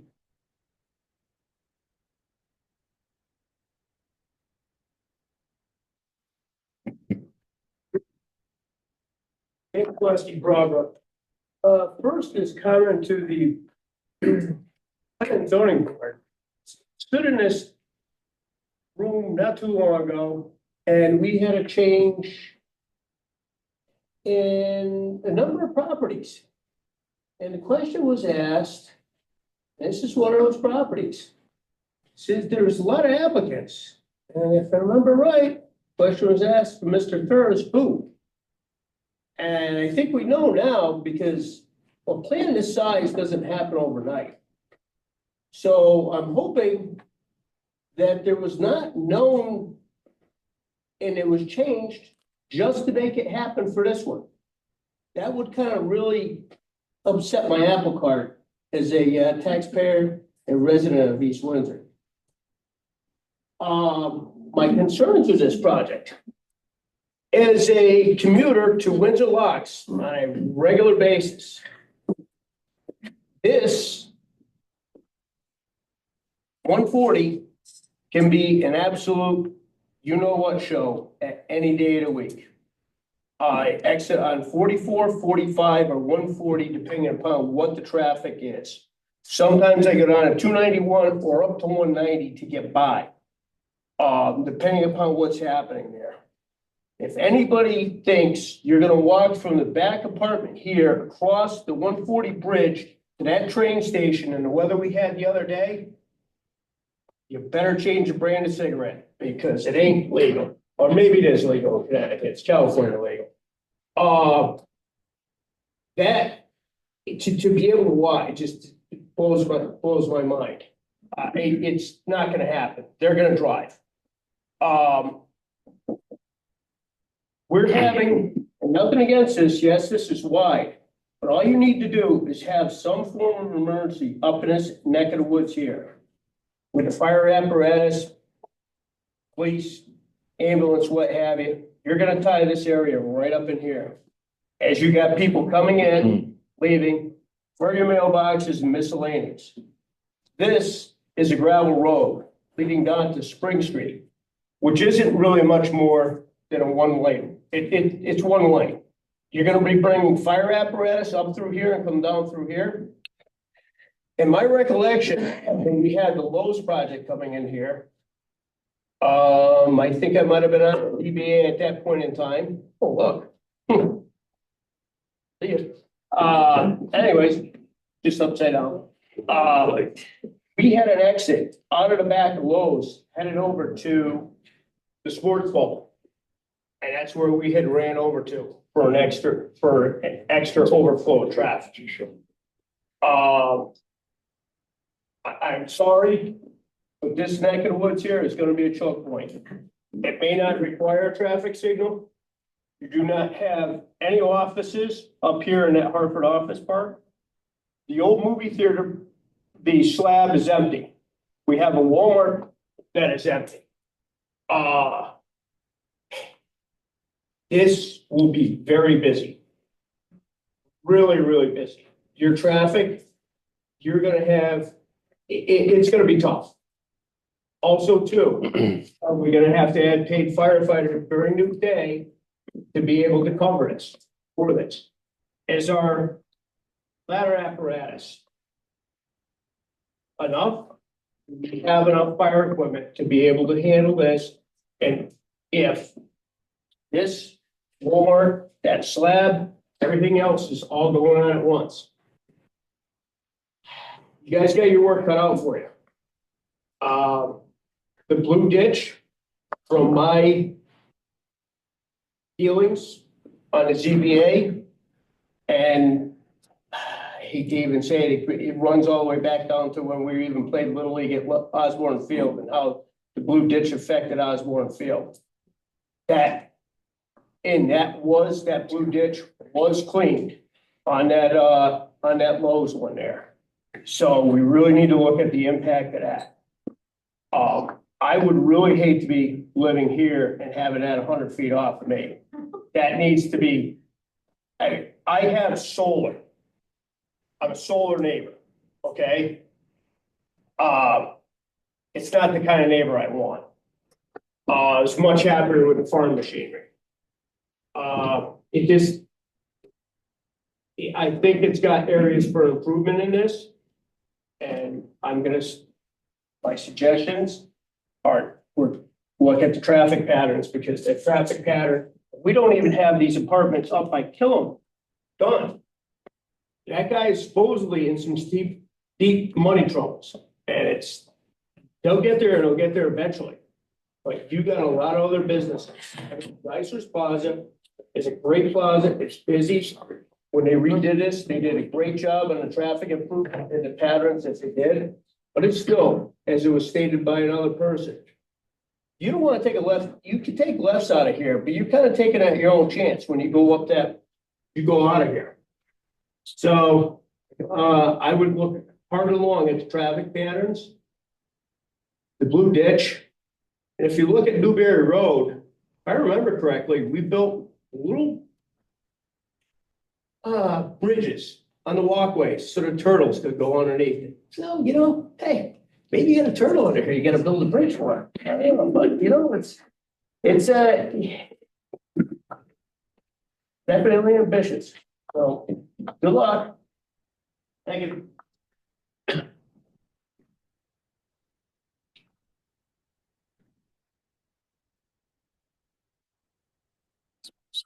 Okay, so that's everybody who signed up. I see. Yes, sir. Baker. I just want to talk about specifically this area. I own this property right here. I own a little chunk of the blue ditch. So I just want to talk about the drainage here, and this is just an opportunity to definitely. Currently, the water comes off this property here onto Spring Street, and as the previous people mentioned, through their driveway, it carries a lot of topsoil within it, and it comes down here and it empties into the blue ditch and then heads under Spring Street. There's a good opportunity to maybe regrade that to get that to stop happening. Also, I would hope for some screening along here. These folks are not here this evening. I know them quite well though, and they now, enjoy kind of dark skies, quiet night. I'd like to be able to make sure that we're not getting a lot of light pollution onto Spring Street from here. And I would also suggest moving this to go down here and over here rather than putting this here, just so these people don't have, a bunch of people walking around that weren't there before. And then my final suggestion is this right here as an emergency exit. I just want to make sure that you understand that, as people have mentioned, this road is pretty narrow. Currently, the plow truck drives up it and backs down it and drives up it. That's how narrow it is. There's nowhere to move around there. And a lot of snow ends up right here in the winter. So I'm not sure what can be done to kind of accommodate that, but make sure that this is open as an emergency egress in the winter. You might need a little bit of reconfiguration, just a suggestion.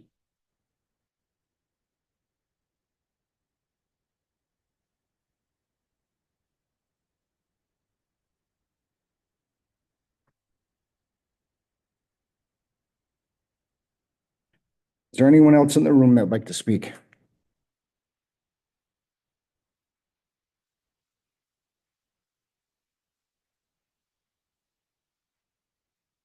Town Hall meeting, 23 Rice Road.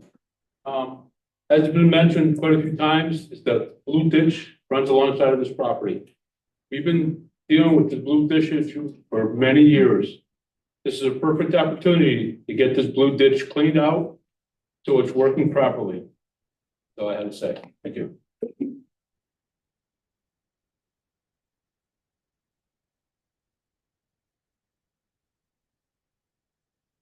So you had your hand raised? Yeah.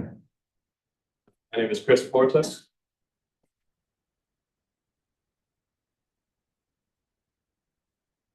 So just want to say, I see this as a big project. We're gonna have a lot of people.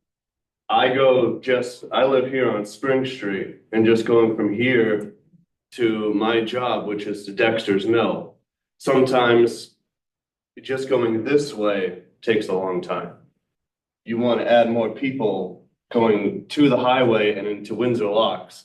Windsor Locks is one of the few places that crosses the river there. So if there's any issues with the highway, either from the one down south or the one up north in Enfield, you're going to get more traffic than ever trying to get over that little bridge. Adding more people, it's going to be a lot. And then especially if you're nervous, and if I think it said only a stop sign, without a light, they're going to be sitting here forever. You're going to have traffic backed all the way up. I see it now, just trying to get into Geisler's. They just sit there forever because they're nervous about cars coming. Maybe it won't be an issue, but I already see it. The other thing too is I'm on Spring Street. I live with the blue ditch right now. I can't use half my yard because of the blue ditch. It's just water. We're gonna have that farm property sucks up a lot of water. And a lot of that water also comes down into my yard, which then goes into my house. Now we're gonna have more coverage that's not gonna let that seep in. I'm already looking at selling my house because I can't keep up with the amount of water going in my house. I mean, we every time there's been a discussion, between work and everything else, I've tried to make it here. It was a big thing about getting the blue ditch done, and it's going well for a while, but a lot of silt comes down, it spreads out, and then you have the Spring Street pond. Okay. Like the sir over there said, maybe this is a good way to fix that, build off of what they're building and finally fix that problem. Maybe I can get use of my yard back, would be nice. I bought the property, I can't use my yard. And another question I wanted to ask for the builders is, what is your projected time? Because you're gonna have big construction equipment there. How long from the time you first start digging to the time that you're gonna be done? How long, I understand if this goes through, I understand, town's gotta survive, we gotta have people in here. But just from my own personal amusement, would you happen to have a projected time between start and finish? That's pretty much it for me. I think I saw one other hand over here.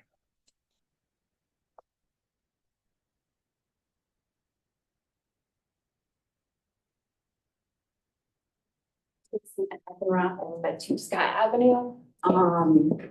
So my question is, I noticed that there is a proposed for a 25-foot long bridge, 8 foot wide, going at the end of Maple. My property backs up to this hill. So we have the blue ditch right behind our house. So our basement floods all the time. An issue with the ditch, but I want to know, like, we bought our property in 2006 because it was secluded. It was a dead end. We thought nobody could build behind us. There was farmland. It was great. We raised our kids there.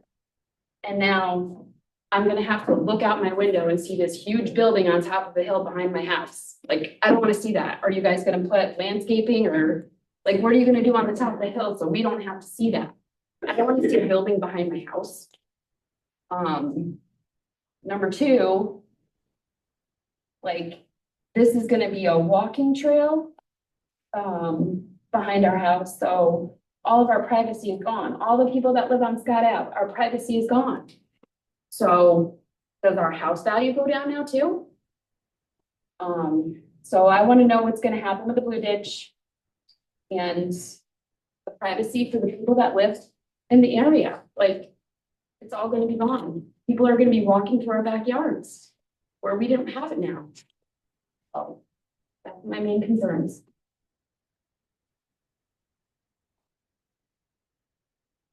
Is there anyone else in the room? Is there anyone online that would like to comment on this application?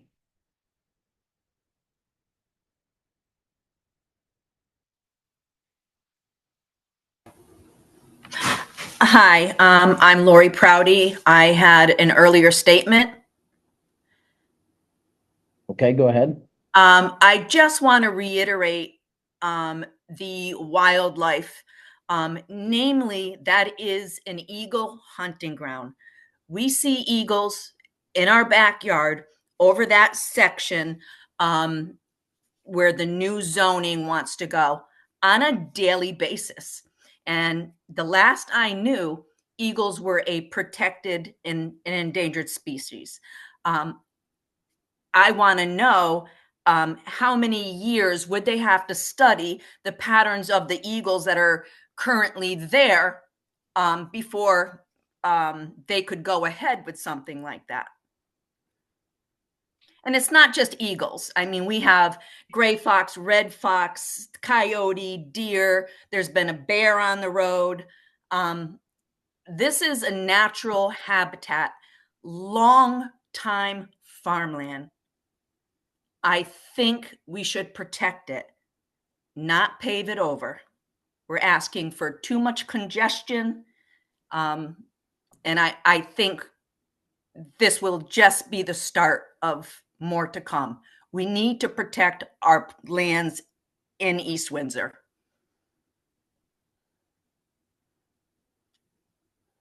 Okay, is there anyone else online?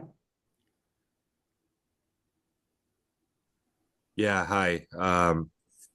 This is Brent. Could yeah, you give us a last name too, Brent, please? Yeah, it's Skripek. I did do a earlier statement. I just I know we've kind of heard the same things over and over in regards to Spring Street, Scott Ave.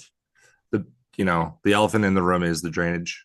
Blue Ditch currently runs into Spring Street. That culvert might be a foot in diameter if you're lucky. I went there last week before we had a little bit of a thaw. We had 2 days that warmed up and melted a little bit, but I couldn't even see the drainage pipe. And I'm like, there's a lot that needs to be looked at in general. Like, I understand, it's prime land, it's in the path of growth. I get it. But at the same time, I just want to make sure you guys are doing your diligence and not just shotgunning in this thing just because, hey, it's tax dollars or whatever. I appreciate you guys being thorough and hearing everyone out, but just want to make sure that you guys see the the storm runoff, all that good stuff. It's just a really, really it's a natural collection point for water. So just something to evaluate, and I appreciate your time. Okay. Anyone else?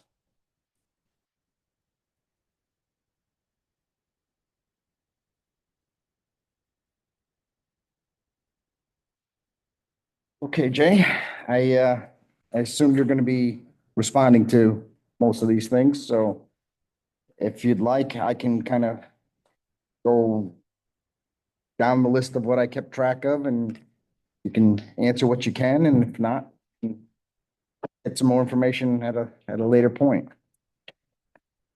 Okay. I mean, first item was talking about mailboxes and placements like that, which, Yeah, again, for the record, JR is for JR, so we'll take a look at the mailbox situation, and I think it starts obviously with a conversation with the postmaster. What do they want and where do they want it? And what we're finding is, like going into these complexes, as I said earlier, they want to go to a single family subdivision. They want a bank of mailboxes at the intersection of the main road. So I think it starts there. We'll see what they're willing to accept and work with the postmaster and the staff and planning and zoning folks to see where hopefully we can come up with a suitable for the box building. okay.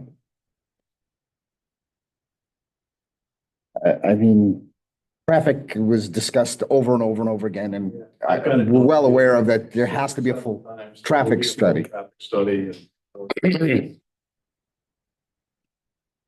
As well as, you have to get approvals from North Central for water capacity, for sewer capacity, for all that stuff, which is. All utilities. Yeah. Every town department also gets to weigh in. So the building department will weigh in, the fire department will weigh in, the police department will weigh in. Every one of them has to go on record and comment that they are okay with this or that they want to see certain changes too. So any concerns about capacities and can they have enough apparatus or can they respond in time? Each department head will respond to those things to say that, they're in agreement with something like this. There was a question about requirement on low-income housing. Yeah, so that is a good question, and you're correct. There are many towns meet the state requirement for affordable. 10%. Each town, the goal is to at least have 10% affordable units available for the residents. East Windsor has more than 10% affordable. Yeah, so there is no mandatory requirement in these.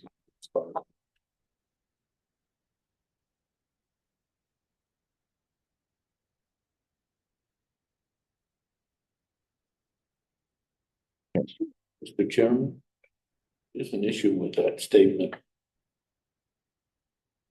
The more standard housing we put into the town, it will the affect. percentage will change, and we don't know what it's gonna be because we don't do the calculation. The state of Connecticut decides what your percentage is, we don't.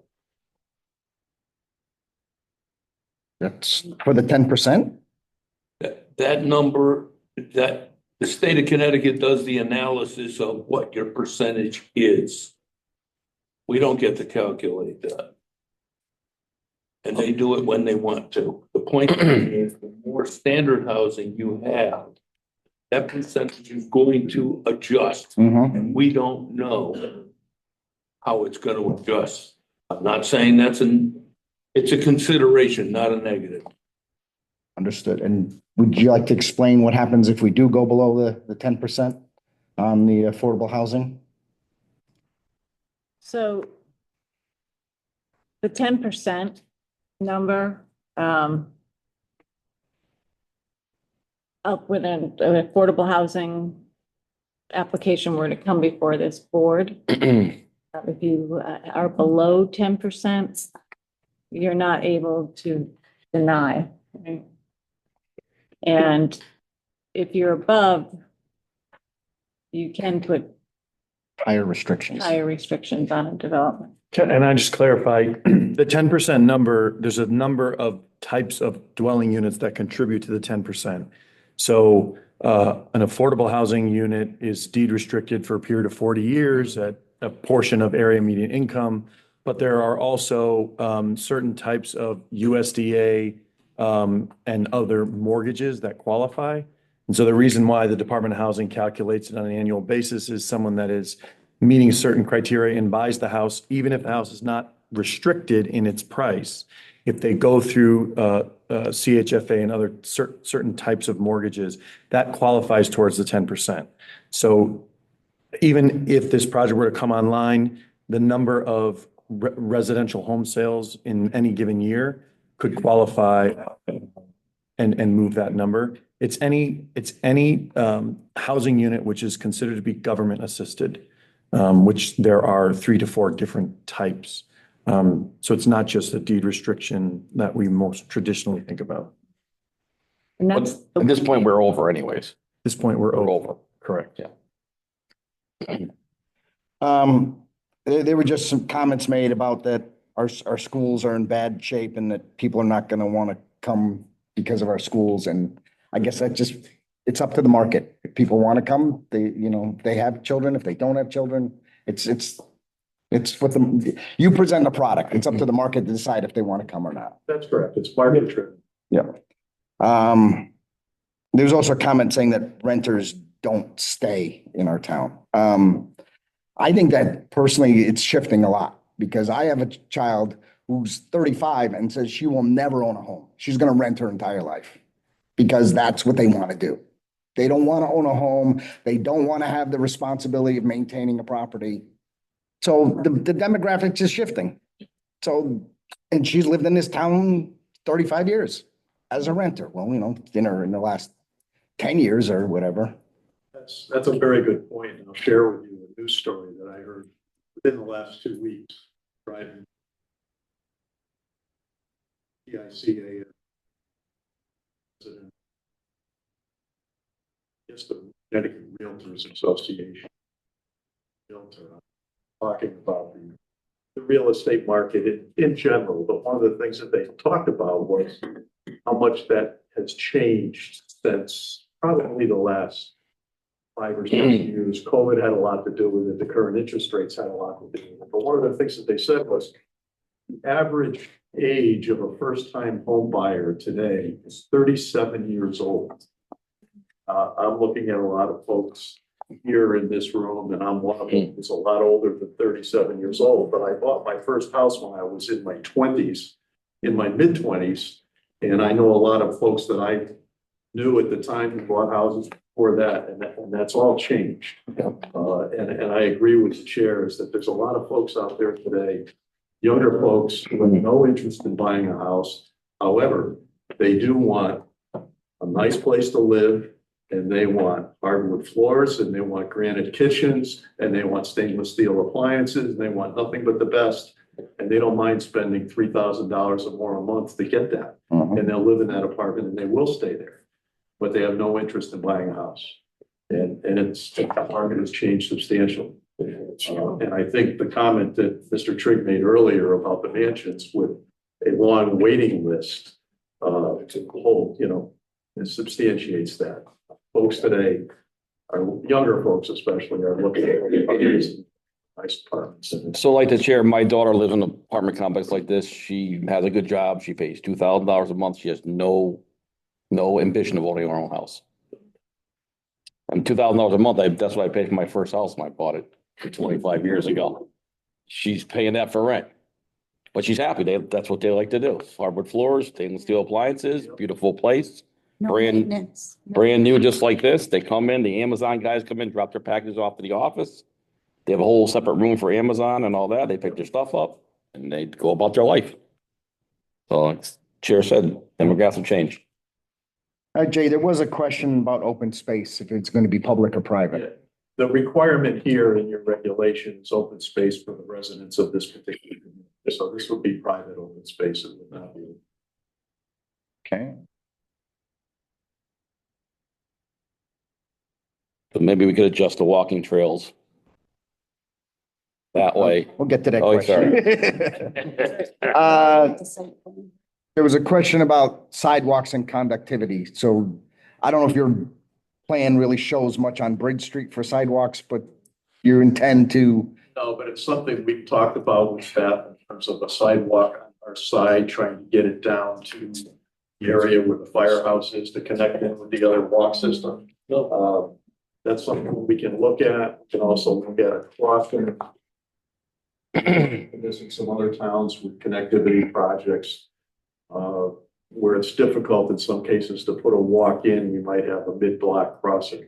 It's ultimately up to DOT. What they're doing today, and you may have seen some of these, is a mid-block crossing without a traffic signal essentially is ped buttons, solar powered with stop signs. And when the pedestrian presses the button, the stop signs light up.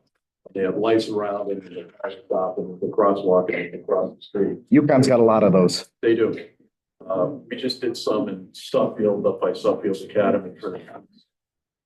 And they're in other areas. Here, we do have sidewalks on the north side of the road that connect with everything down to the Geisler's Plaza, but it would require a mid-block crossing, which might be at Gardner Street, which might make sense to do it there. But it's something that we're going to look at, and we've already talked about with your staff.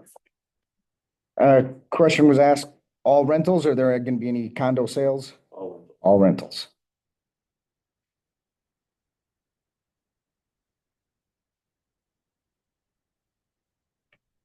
Okay. Again, there was questions about utility capacities, which that'll all have to be addressed. Question was asked about timeline of the project. That's. And as we discussed earlier, if there is an intention for phasing, there would be a phasing plan. And we probably should look at it no matter. We don't know. We did one.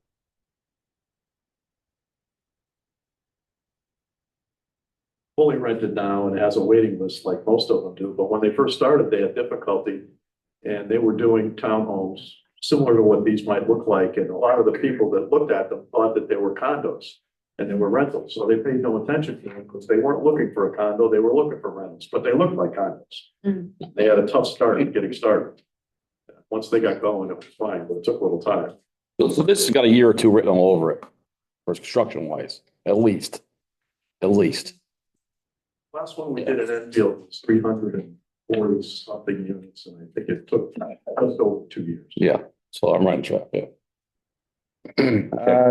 There was a question on the setback from the homes on Bridge Street to the closest building.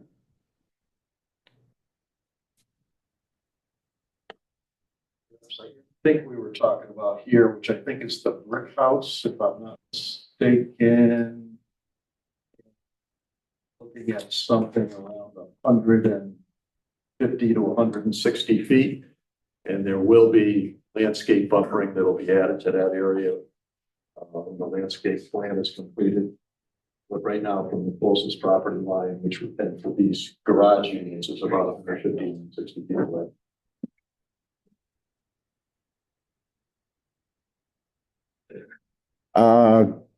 Comment was made about the rear emergency access point, that it should be a permanent access point.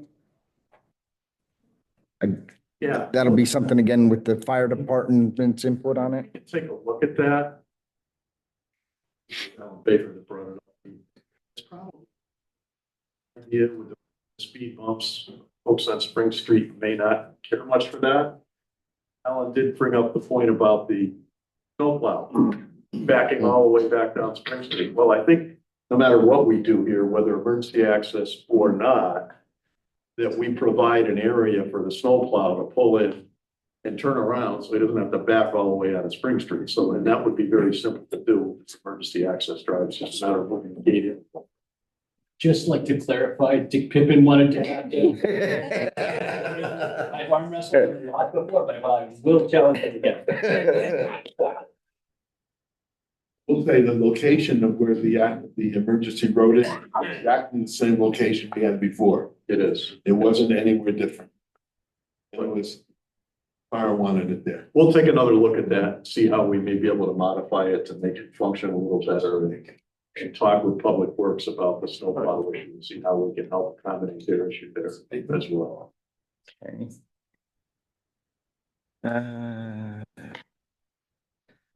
I mean, a lot of the stuff is reiteration again, you know, traffic, police access, fire access, stormwater, infiltration, all that it's gonna have to be covered in the site plan and in the stormwater plan. Stormwater report, it'll be reviewed by your town engineer. Next item brought up was wildlife displacement. Yep. I think I did take a.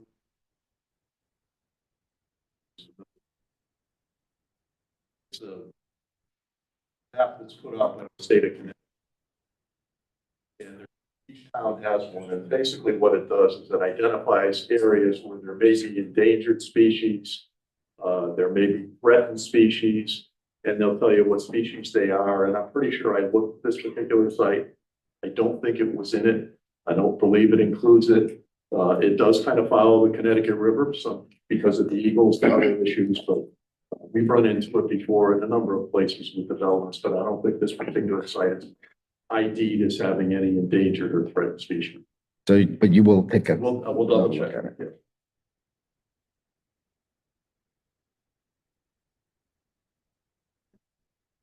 Yeah. Hold on a second. Let me get through this list, please. Postal capacity was brought up, which you said you'd talk with the postmaster about that. Again, access to Spring Street. Capacity of emergency services. So question on that. Well, 4-story building, this probably, if we approve it, that's the first 4-story building we've ever done in town. Probably. Chief is here. Will the ladder truck go that high? Yeah. Okay. Okay.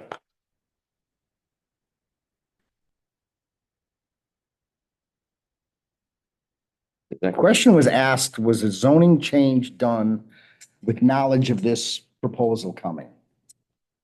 Well, I can tell you, I had no knowledge of this proposal coming. I don't know if anybody else on this panel and this commission had not knowledge, but. Nope. No.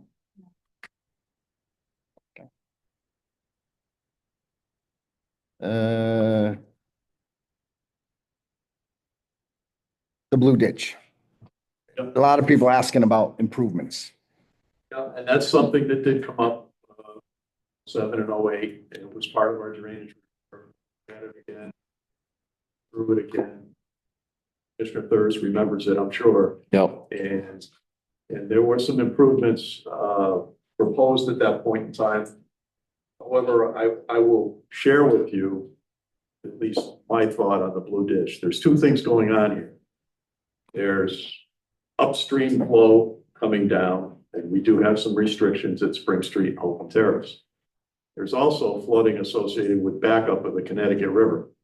We can't fix that. And that's the worst flooding that any of you probably ever see in terms of the Blue Ditch. The 100-year flood elevation is somewhere around 34 to 35 when the Connecticut River does back up. And it does back up all the way up the Blue Ditch, all the way up into this area. And that, I mean, we can do all the improvements we want. And in fact, improving those culverts may worsen that situation. It creates an easier flow and an easier path for the backup of the storm, of the floodwaters from the Connecticut River to come back up into this area. So there's two things going on here. There's the smaller storm events coming from upstream, which essentially is over from behind Geisler's. Somebody brought up the baseball field. I forget who it was. Yeah, Stan Pulaski, the ball field that was up there. That's kind of where this all starts. It comes down through Geisler's. There's a culvert under Bridge Street, comes down the ditch, culvert under Spring, culvert under Holcomb Terrace, then eventually under Main Street, down behind Osborne Fields, and eventually finds its way into the Connecticut River. But like I said, there's two things going on here. There's the river flooding and there's the flooding from the upstream storm events from this. And They don't necessarily work in conjunction with each other. In fact, they generally don't. The Connecticut River takes a long time for it to rise up to that 100-year level, long after the storm event, and that's probably the worst flooding that you see. And it may have been way back now. It was in the 80s, the last time I think I remember the river where it was probably at close to a 100-year event. It might have been 82 or 83. I don't remember exactly. You want to drive over to Windsor Locks and go down onto, I think it's Main Street. There's a thermometer, if you will, there next to the river that's got the elevations of all the different storm events going back to, I think, the flood of 36, 55, I think 82 or 83's on it. And they've got it all right there on a tree, I believe, or a post next to the river, and it shows you what the heights are. That's event back in the 80s was probably the last, might have been the last 100-year event for the Connecticut River. Been a high sense, but there's two contributing factors here at least. But we will look at it. You did remind me of the whole warehouse point study that we had done, and Terry Hahn at the time brought up exactly that issue of not even the 100-year flooding, is just that when the river rises, everything comes back up the Blue Ridge. Yep. And they tried cleaning it out down the culvert down there by the highway, and that didn't really do too much either. Actually, like he said, it increased the water capacity going Easier. back up. Full run. Just gotta change the grade. On stilts.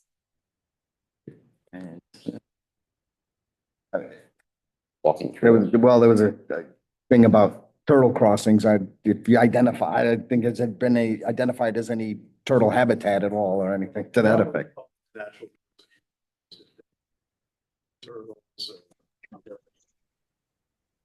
I just don't think it's gonna get approved tonight based on. Oh, it never was.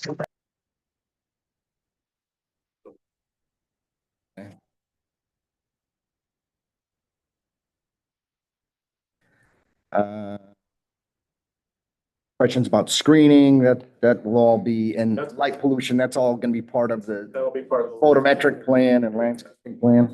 lighting. Can I just jump in right with this? Sure. So I just want to ask, or I guess you to clarify, because it's harder to tell on this plan, and I don't think you touched on it, but you might have.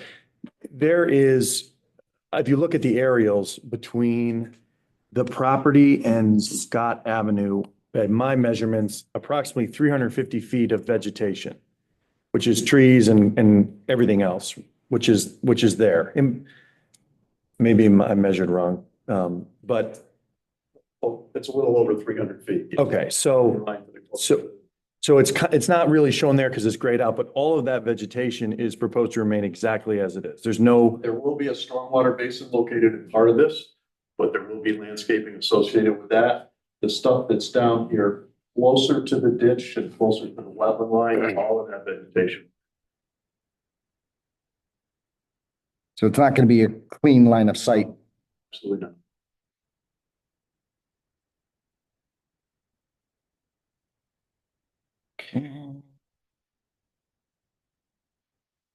The pedestrian bridge, where that lands, is there a current right of way, or how's that gonna? The right of way from Maple goes right to our property. So you have a right of way going Yes. there? Okay.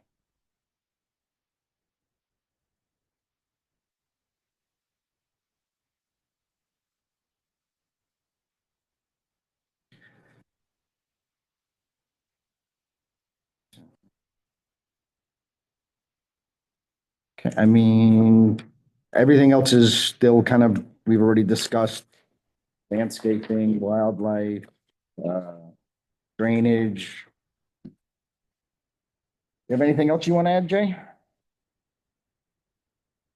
I don't think so at this point, and there are questions that I glad to see a lot of it come out and express.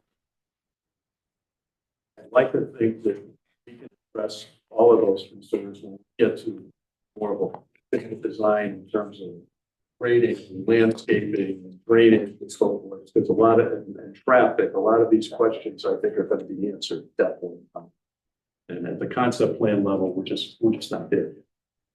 Okay. And due to the fact that we've already designed the site once, granted it was a different use, but similar in terms of all these things we're gonna look at. We're very confident and comfortable that we can probably address all the concerns of the neighbors.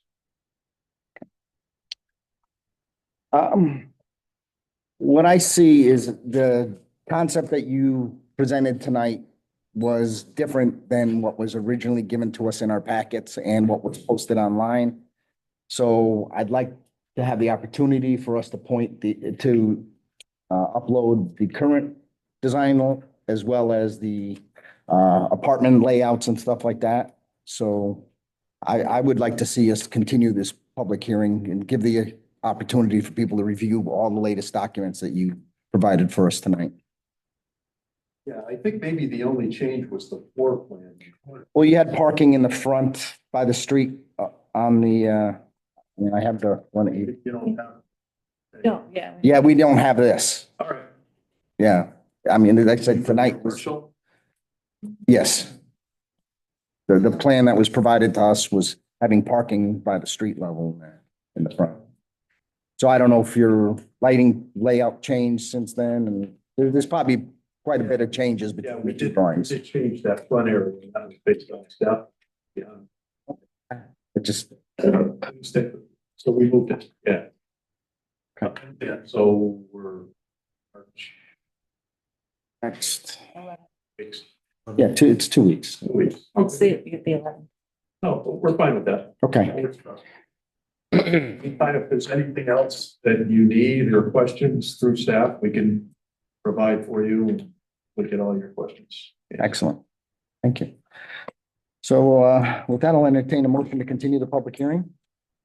I'll make a motion to continue the public hearing on application PV 2025-2, which is a zone change, and we'll continue it till our next meeting, March 11th.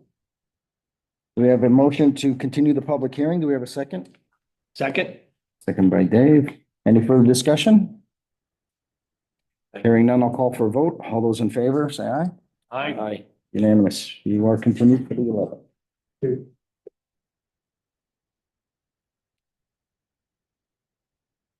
Okay. My agenda is on. There we go. Okay. Guess, we can need to call a recess and just give a minute. Yes. Make a motion for a 5-minute recess? Okay, I have a motion for a 5-minute recess. Do I have a second? Second. Second by Dave. Call for vote. All those in favor? Aye. Aye. Okay, it's 9:02. I'm going to resume the meeting. Next on our agenda, we have no old business, no new business. So under other business, we have review of potential text changes. Yeah. You have those in your packet. As you might recall, when we met last. You provided some feedback to some suggested changes, and I've incorporated them. So you should have a packet that's numbered. The pages are numbered. So on page 1, it's chapter 4, residential districts. And we're talking about the maximum size for accessory structures in residential. And what the commission had asked was that the hard number, a maximum size, be removed, and that whatever the size would have to be below the 15% building coverage allowed. So I put in language to that effect. And it kind of onto page 2, so you can see what that would be. The total, instead of the numbers, and there would be total parcel building coverage shall not exceed maximum allowed 15%.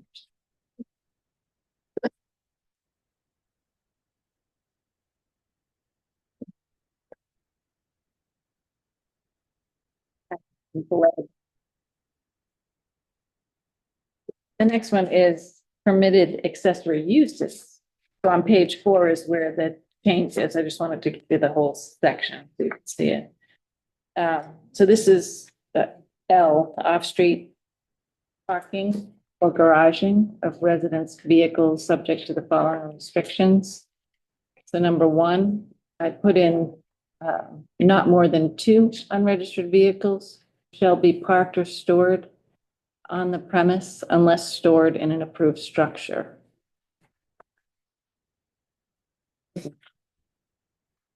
Well, I know that was a big one that went around in our last review of zoning regs. The workshopping at the public. Yeah. hearing. And I guess maybe we went a little too far. We left it as unlimited, and that could turn into probably quite an issue if without putting any restrictions on it. The argument was made a lot with people that are hobbyists, restoring vehicles, something like that.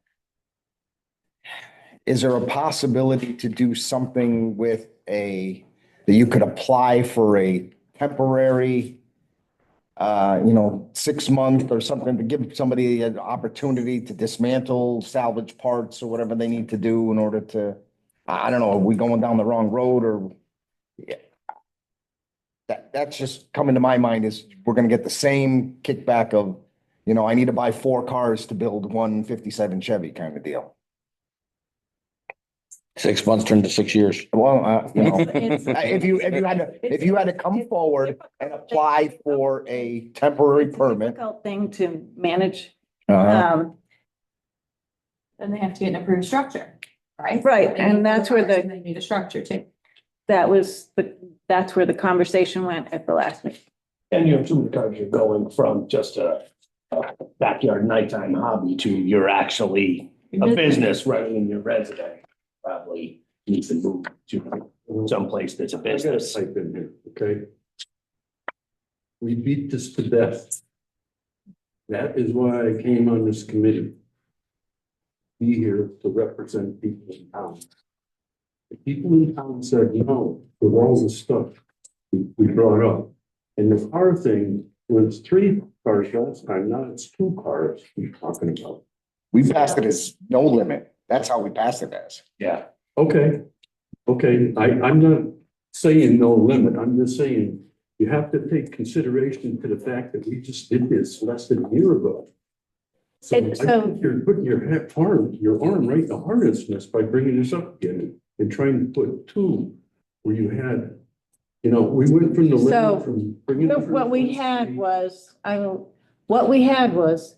a section of our regs that plainly said you couldn't have any unregistered vehicles. Yeah. And we were trying to just bring this one section to match the other section. And it was like, it got dismantled in a way that was not publicly posted as a change that was coming. It was dismantled by workshopping at a public hearing and changing things on the fly. And what we ended up with was you can have as many cars as you want, as long as they're in your backyard. You don't have to hide them from your neighbors.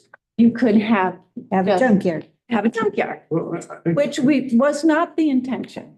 I get. And so that's what we're trying to Correct. talk about right now, is how do we get it back to some semblance of I think you have to think about rationalness. the other neighbors that are gonna see that as well, not just the car hobbyists. Nobody's trying to I sabotage the car hobbyists. You're talking about comparing someone who has a paper stamped yard versus someone who has a large yard. It's just, you gotta think about that too. I agree with you. You can't say unlimited, but you gotta have something reasonable, like some kind of cover. I realize covers can blow up, but you can't tell whether it's a cord of wood under there, a pickup truck, a car. It's hard to distinguish that. And as long as they're, I hate to use the term, disguising it. I don't see why you should be back down to 2 cars now. The limit from unlimited to 2 is just too big of a gap, in my opinion. You can have. Going from 0 to unlimited. This is a lot of circles. No, I thought about this when I got my packet, does the DMV offer a non-roadworthy registration? They do. They do. So we could have that avenue too, is if you say that you need time to, If it's registered, it's registered. you register it Then you as a can have it. non-roadworthy vehicle. It goes on the tax rolls. If you're paying tax. So if on you it. think it's worth keeping, it goes on the tax rolls and it's registered. I did that. I registered many cars because I don't want to have the problem. Mhm. And I keep the vehicles to do something with them. Whether I take them apart, they're not gonna stay there. It's just like an intern, but I have more than one car. I've been doing this since I was a kid, so as you can see, it's not like all of a sudden at 40 years old, I'm gonna decide to have 5 cars in my yard, This has been my hobby, and I would like to speak up for other people who have that kind of thing. Again, unlimited. is Register them. just- Yeah, so if that's an option, then that's the Well, option. You can register them, you can put them in approved structure, so you have 2 options right there. Well, you have 3 options. You can buy a trailer and put it in a trailer across. Approved structure, that's approved structure. I have 7 trailers with cars in them. There you go. So They were all- those give you both unlimited But options. all I'm saying is, a motor vehicle can be a lawnmower. It can be a trailer, it's a wide variety. Motor vehicle, eyes of the state of Connecticut is pretty wide. It's not a automobile. You can't register a tractor, lawn tractor. I just think that we need to look at this a little bit deeper, that's all. Again, I think it's, many we could put in there. So we're really trying to extend on the number of unregistered vehicles. That's what we're saying. Yeah. Just the number of unregistered. And it's, I'll say, car type things. It's not That's right. the lawnmower, it's, Not the farm all tractor. or I'll call it the little cart you can pull behind the car to. So, and The then what end, Yep. That's a good direction. Yes, that's good. Do we have in our definitions what a motor vehicle is in our zoning regulations? Well, then you're Trucks, cars, Yeah. Had it finally. transportation. vehicle. Um, I would say. I have a golf cart. If I have any of them, it would be fine. It's a- Motor vehicle is a motor vehicle is any self-propelled vehicle designed primarily for transportation of persons or goods along public streets or alleys or public ways. There you go. That's our. So we have a definition of what qualifies as a motor vehicle. Yep. The other consideration point that has come up in other places, but didn't come up in our discussion, at least that I recall, is that it's no longer cash positive to get rid of the 3 junks when you do potentially put together 4 cars to 1, which I think, in my experience, I have. The scrap metal. you Right. can untake it. I have gone to both zoning and blight court on properties that had cars, and I very rarely have experienced a situation where someone needs multiple vehicles and they actually condense them to 1 and then get rid of the 3.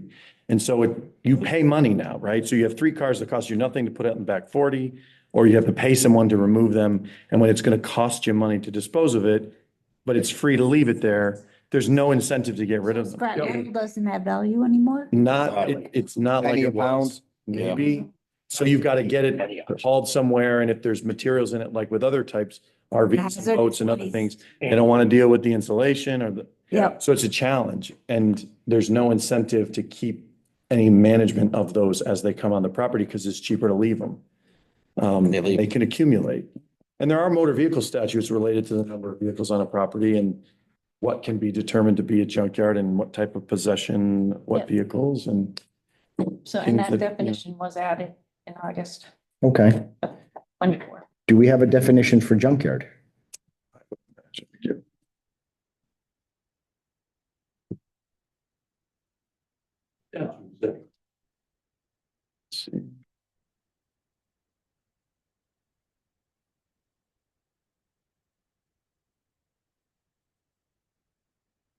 It's defined in the motor vehicle statutes. So we don't have it in our regs, a definition, because No, but we have that section in the regulations that says if something's not included, you you go reference. to the state. But do we have something saying junkyards are not allowed in any, areas Well, or? We have permissive regulations, right? So any use not. Okay, so, okay, all right. The challenge is if you take a position on something that's regulated and you decide in 2025 to take a position on junkyards, there's an argument to be made that, well, you took a position in 2025, which means you had no position in 2024. So they're. It's not, yeah, I mean, someone may make that case. That's not necessarily true, but you know, you obviously regulate auto-related uses. But there's, I think it's a statute.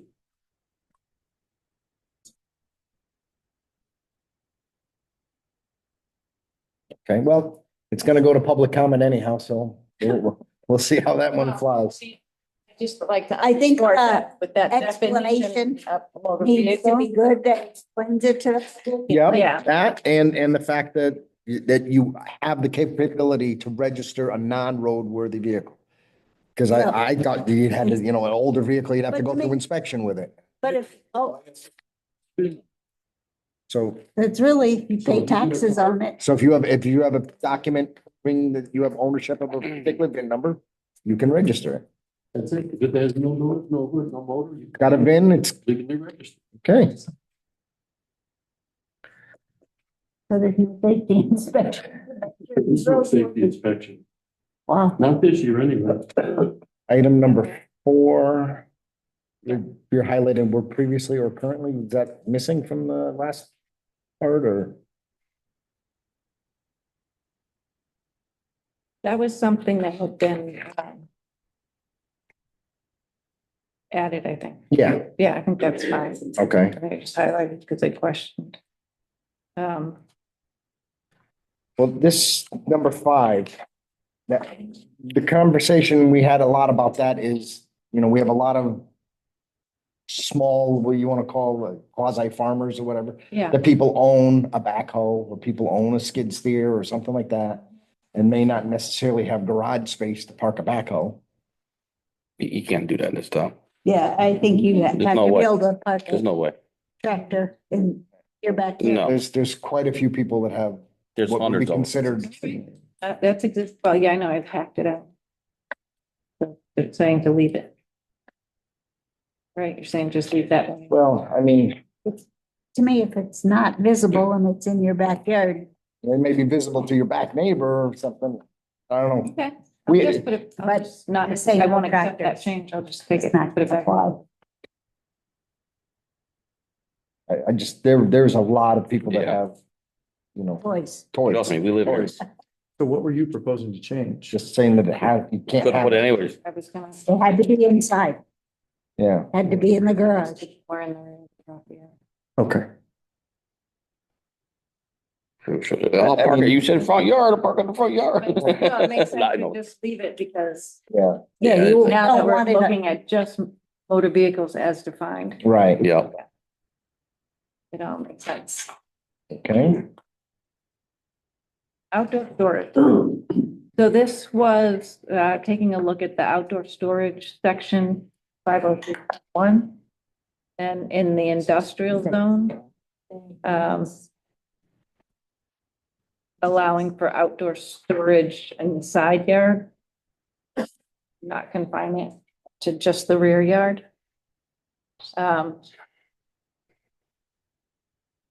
And I did, so I highlighted in here or added the word additional in the title of that section. Because the screening. Up, location requirements, number 4, the outdoor storage shall be screened from residential zones. And,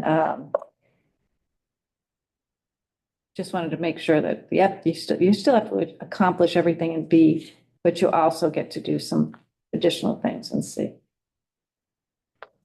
Okay.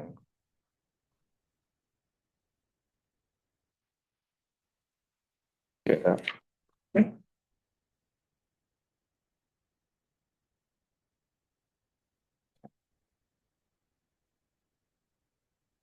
Don't you like? I'm okay. Yep.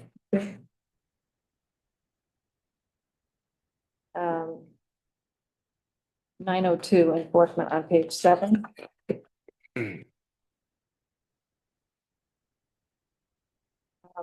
If the zoning official shall find that any of the provisions of these regulations or any conditions of any approval granted by the Planning and Zoning Commission are being violated, they shall notify in writing the person responsible for such violations. So that's terms and conditions now, it's included. Yeah. Okay.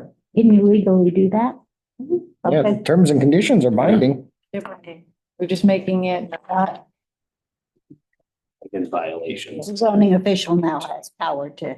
well, and they always have. Yeah. It's just putting it in the regs. The way it was written before is just if you're in violation of a zoning reg, not so much as a term and condition of your site plan approval. Yeah. So then it goes on, we have E, a violation of any condition of approval granted by the Planning and Zoning Commission constitutes violation of these regulations, just to say it. And then the Planning and Zoning Commission shall not entertain an application for any parcel subject to an open enforcement action unless the application has been directed by a compliance plan associated with an open enforcement action. We had that happen. Yep. Last time. Storage place. Yeah. Yeah. that's not storage place. So you can only apply for things that'll bring you back in. Yeah.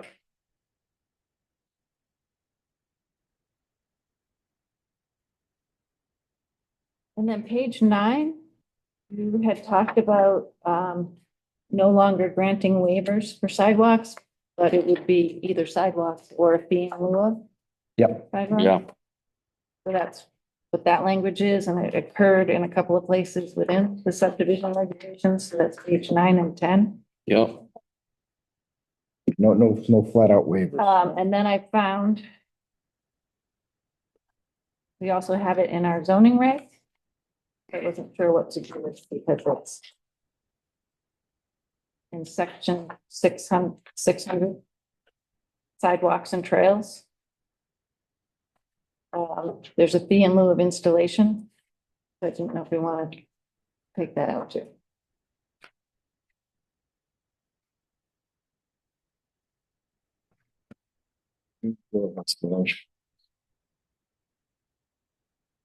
Seems like the same.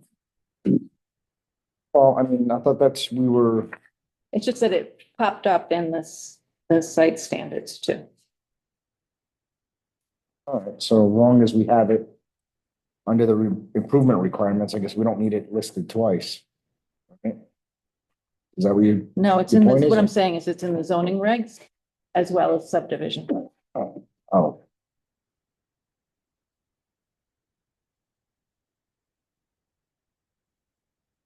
Section. As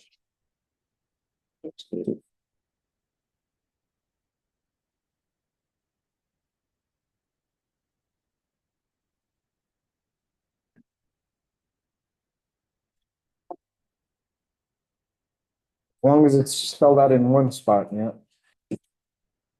There's not really a process for fee in lieu on the site development side anyways. Fee in lieu on sidewalks, you can issue waivers and do that with subdivision. Saying you're going to, make payments in lieu of site plan improvements, that mechanism is not. There's a proposal to clearly define it with the legislature actually at the session, but it's not as clearly defined anyways. So it should just be put it. You get a benefit.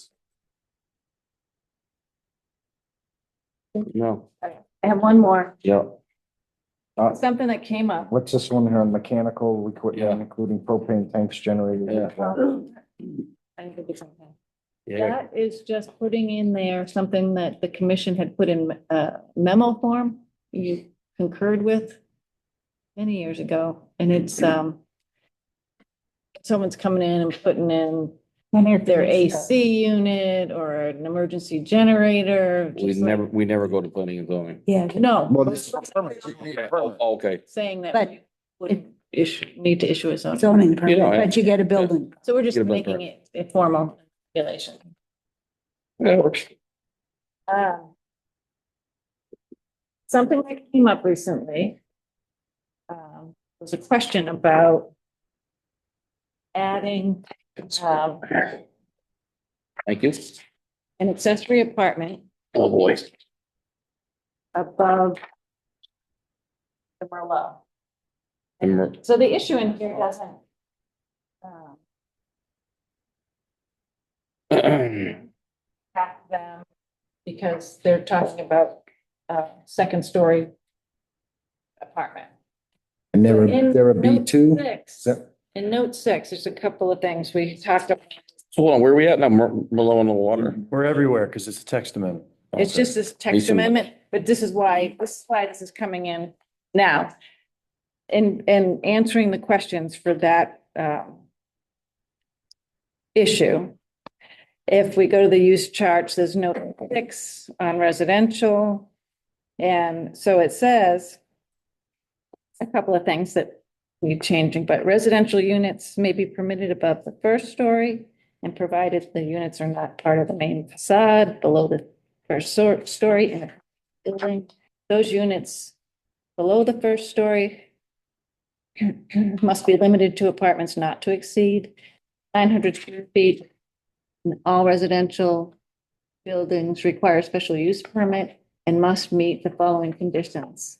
So public water and sewer be provided, and then we have minimum horizontal floor areas, which we need to scratch out because we've opted into or required to not have a minimum. So B is what I'm proposing we remove. And then there's this piece in here, C, that says buildings with residential above the second floor shall be equipped with elevators of sufficient size to provide for emergency medical equipment serving residential areas only. Oh, boy. That's never happened. Three-family house needs an elevator now? Fire escape. So I spoke with the building official. Fire said no way. Not necessarily. So I want to strike that out. Yeah. Okay. So the ambulance people can get somebody out from a third floor? Yeah, stretcher. They got the Okay. little chairs now, they bring them in, they wheel and Walk 'em ping, right ping, ping, down. walk them right down. Yep, the chairs. So, and it just struck me as a very building official kind of thing. The number 6, those units below the first story. That means you can have a unit in the basement of a commercial building The first floor. below the first story. Below the So first that's story, a- that's basement. That's a basement. That's, I read that as a basement. That's what they do too. All the first story. Oh. Basement under a Oh, yeah. commercial building. This could be related to Pasco because there are certain walkouts. If it's Right. walkout, yeah. Yeah. Because it's below the Okay. ground story, and remember those, there's several buildings no, there that it's have on a Oh, slope, he's up I there, get it. you're walking out the back then, right, Yeah. which is coming Yeah. towards Route one 5. of those little footnotes that someone sticks in there for some project that makes no sense when you apply it anywhere else. Yeah.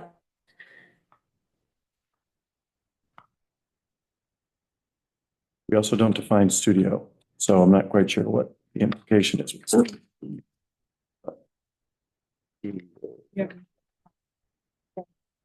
Scratch story studio out of there? 900 Rain face. Whoa.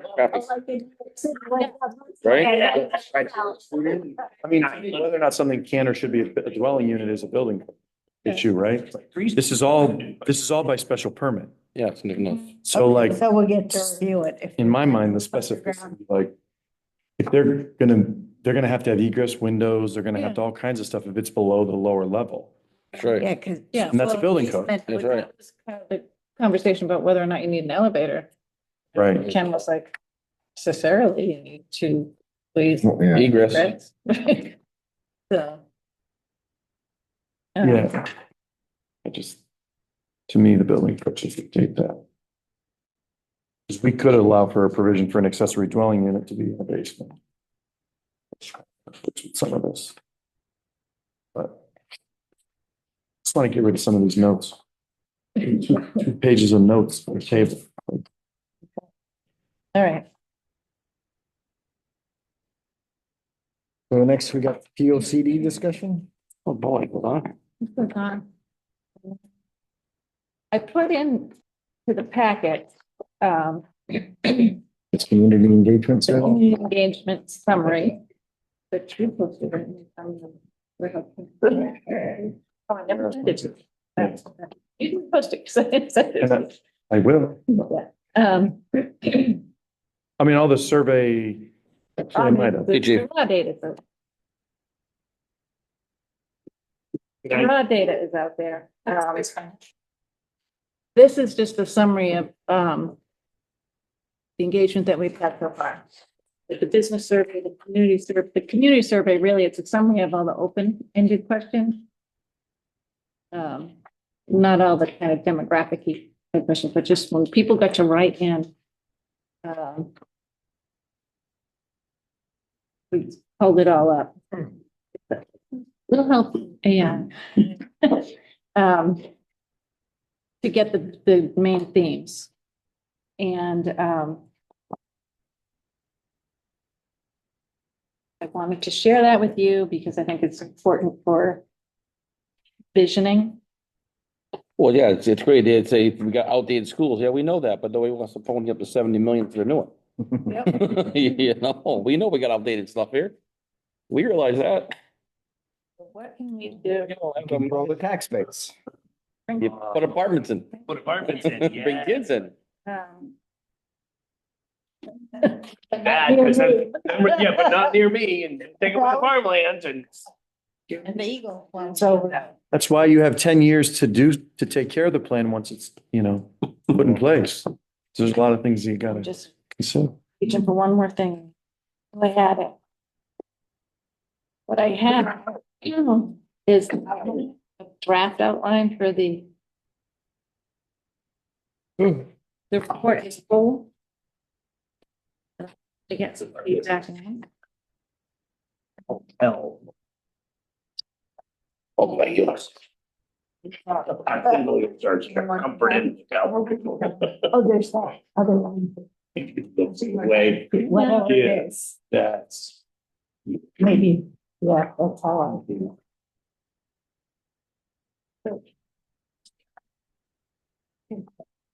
So I'm hoping to be able to just talk through this with you for a second. We're looking at this outline of what could be the layout of the report. Thinking about that engagement summary. I think the community engagement summary is going to feed into the vision statement. We're going to have a lot of background information, the demographics and trends. And then once we get to the land use and zoning piece, we can really pull from the surveys to answer those questions, like where are we and where do we want to head, and what we heard from the community.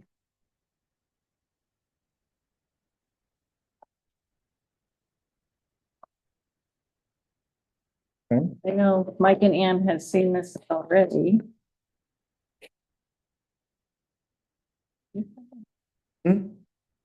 If you have to.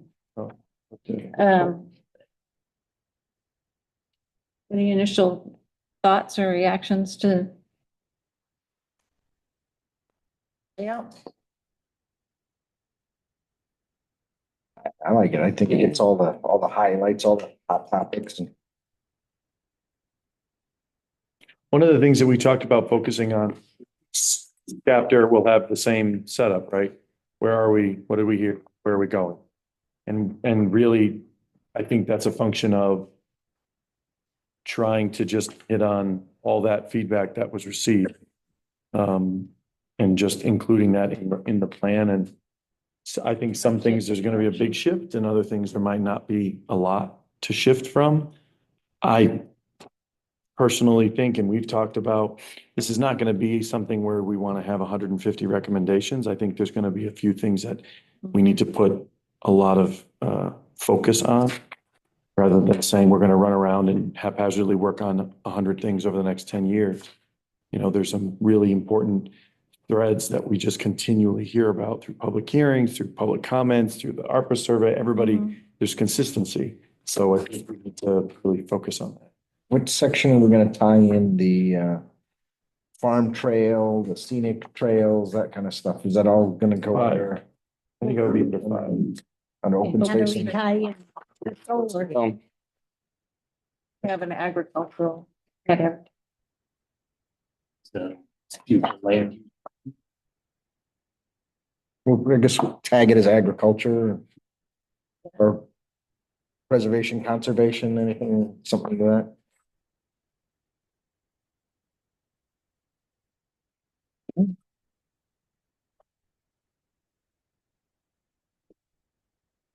Any other thoughts? All right. Pretty good. You're ready to move on to the big yellow? CEO report. Well, yelled, I'm gonna take that all the way. Makes you so a lot of excited. yell this week. Like you bring up the 5 villages and then you need characters and future needs. I think that's a nice concept that can grab people's attention. Yeah, Yeah. Play that card a little bit. yeah. And They're- actually, we had a kickoff of Economic Development Commission, and that was one of the ideas. That was economic development, we tailored to each of the. We also have different ideas. Me too. All right, the big yellow sheet. Big yellow sheet. Yellow means she closed them. What's happening with the pig? That's someone's pig. Hopefully it needs with it. 42 Bridge.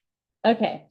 So 42 Bridge, that's the record shop at this time. That's been funded. So they had a sign, they paid the fine, took it down, and then put up a new sign. Okay. The cost of doing business, as they say. Well, is there not a way that they can apply for a sign permit? Yeah, the sign, yeah. Oh, okay. Okay. Dickens and neighbors across the street. 34 and 36 Newberry. They were the folks. Not be escaping up here. Doesn't think. Be clear what? Can- And hold on, we're not that far yet. Yeah. So we're at 34, 36 Newberry. Yep. Okay. She's making me flashback on reading safety reports. What? He was trying on his new uniform with his boots on? So who's clear cutting Thursday, New Brunswick or whatever? Okay, that was brought before the wetlands. Oh, I know Commission. that is. So the PB? No, the Oh, one- No, that's down by where the welding shop is. down Oh, there. yes, that guy, Silmar. Yep, Yes, yep, Silmar.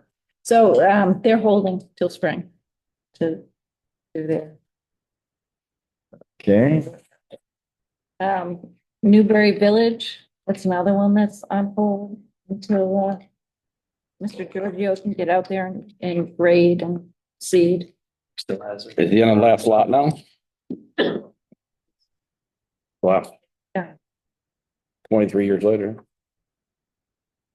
Okay. Wow, that's a lot of stuff closed here. Yep, closed a lot of things. And on the last page, she started her auto sweep. And she's gonna have that summarized for you. They're all over the place. I just run out every day. Yeah, she got a good response. A lot of people, she's got like a group that she's sending thank you letters to and. Didn't seem like that many, maybe Wow. 8. Yeah. Leads going on that. So, and then she resolved the Pasco Drive issue this week and working with 56 Reservoir. Gotcha. She's only got like, It's open. Yeah. you got a job soon. He's like, I have like 3 things on it for the next thing. So, but the auto sweep went a lot smoother this time, second time through for her. Because she had the structure and the relationships and all the plans and everything, so it was quicker.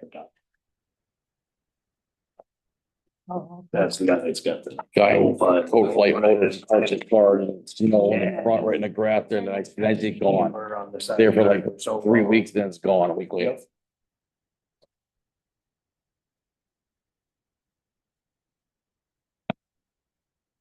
Okay. So it is the 11th. Yeah, the 11th. I think it's okay. we have nothing under correspondence, nothing under business meeting. No need for an executive session, so does anybody have anything else they'd like to discuss? All good? I'll entertain a motion to adjourn. Motion to adjourn the meeting. We have a motion to adjourn. Do we have a second? Second. Okay, call for a vote. All those in favor say aye. Aye. Meeting is adjourned at 9:39.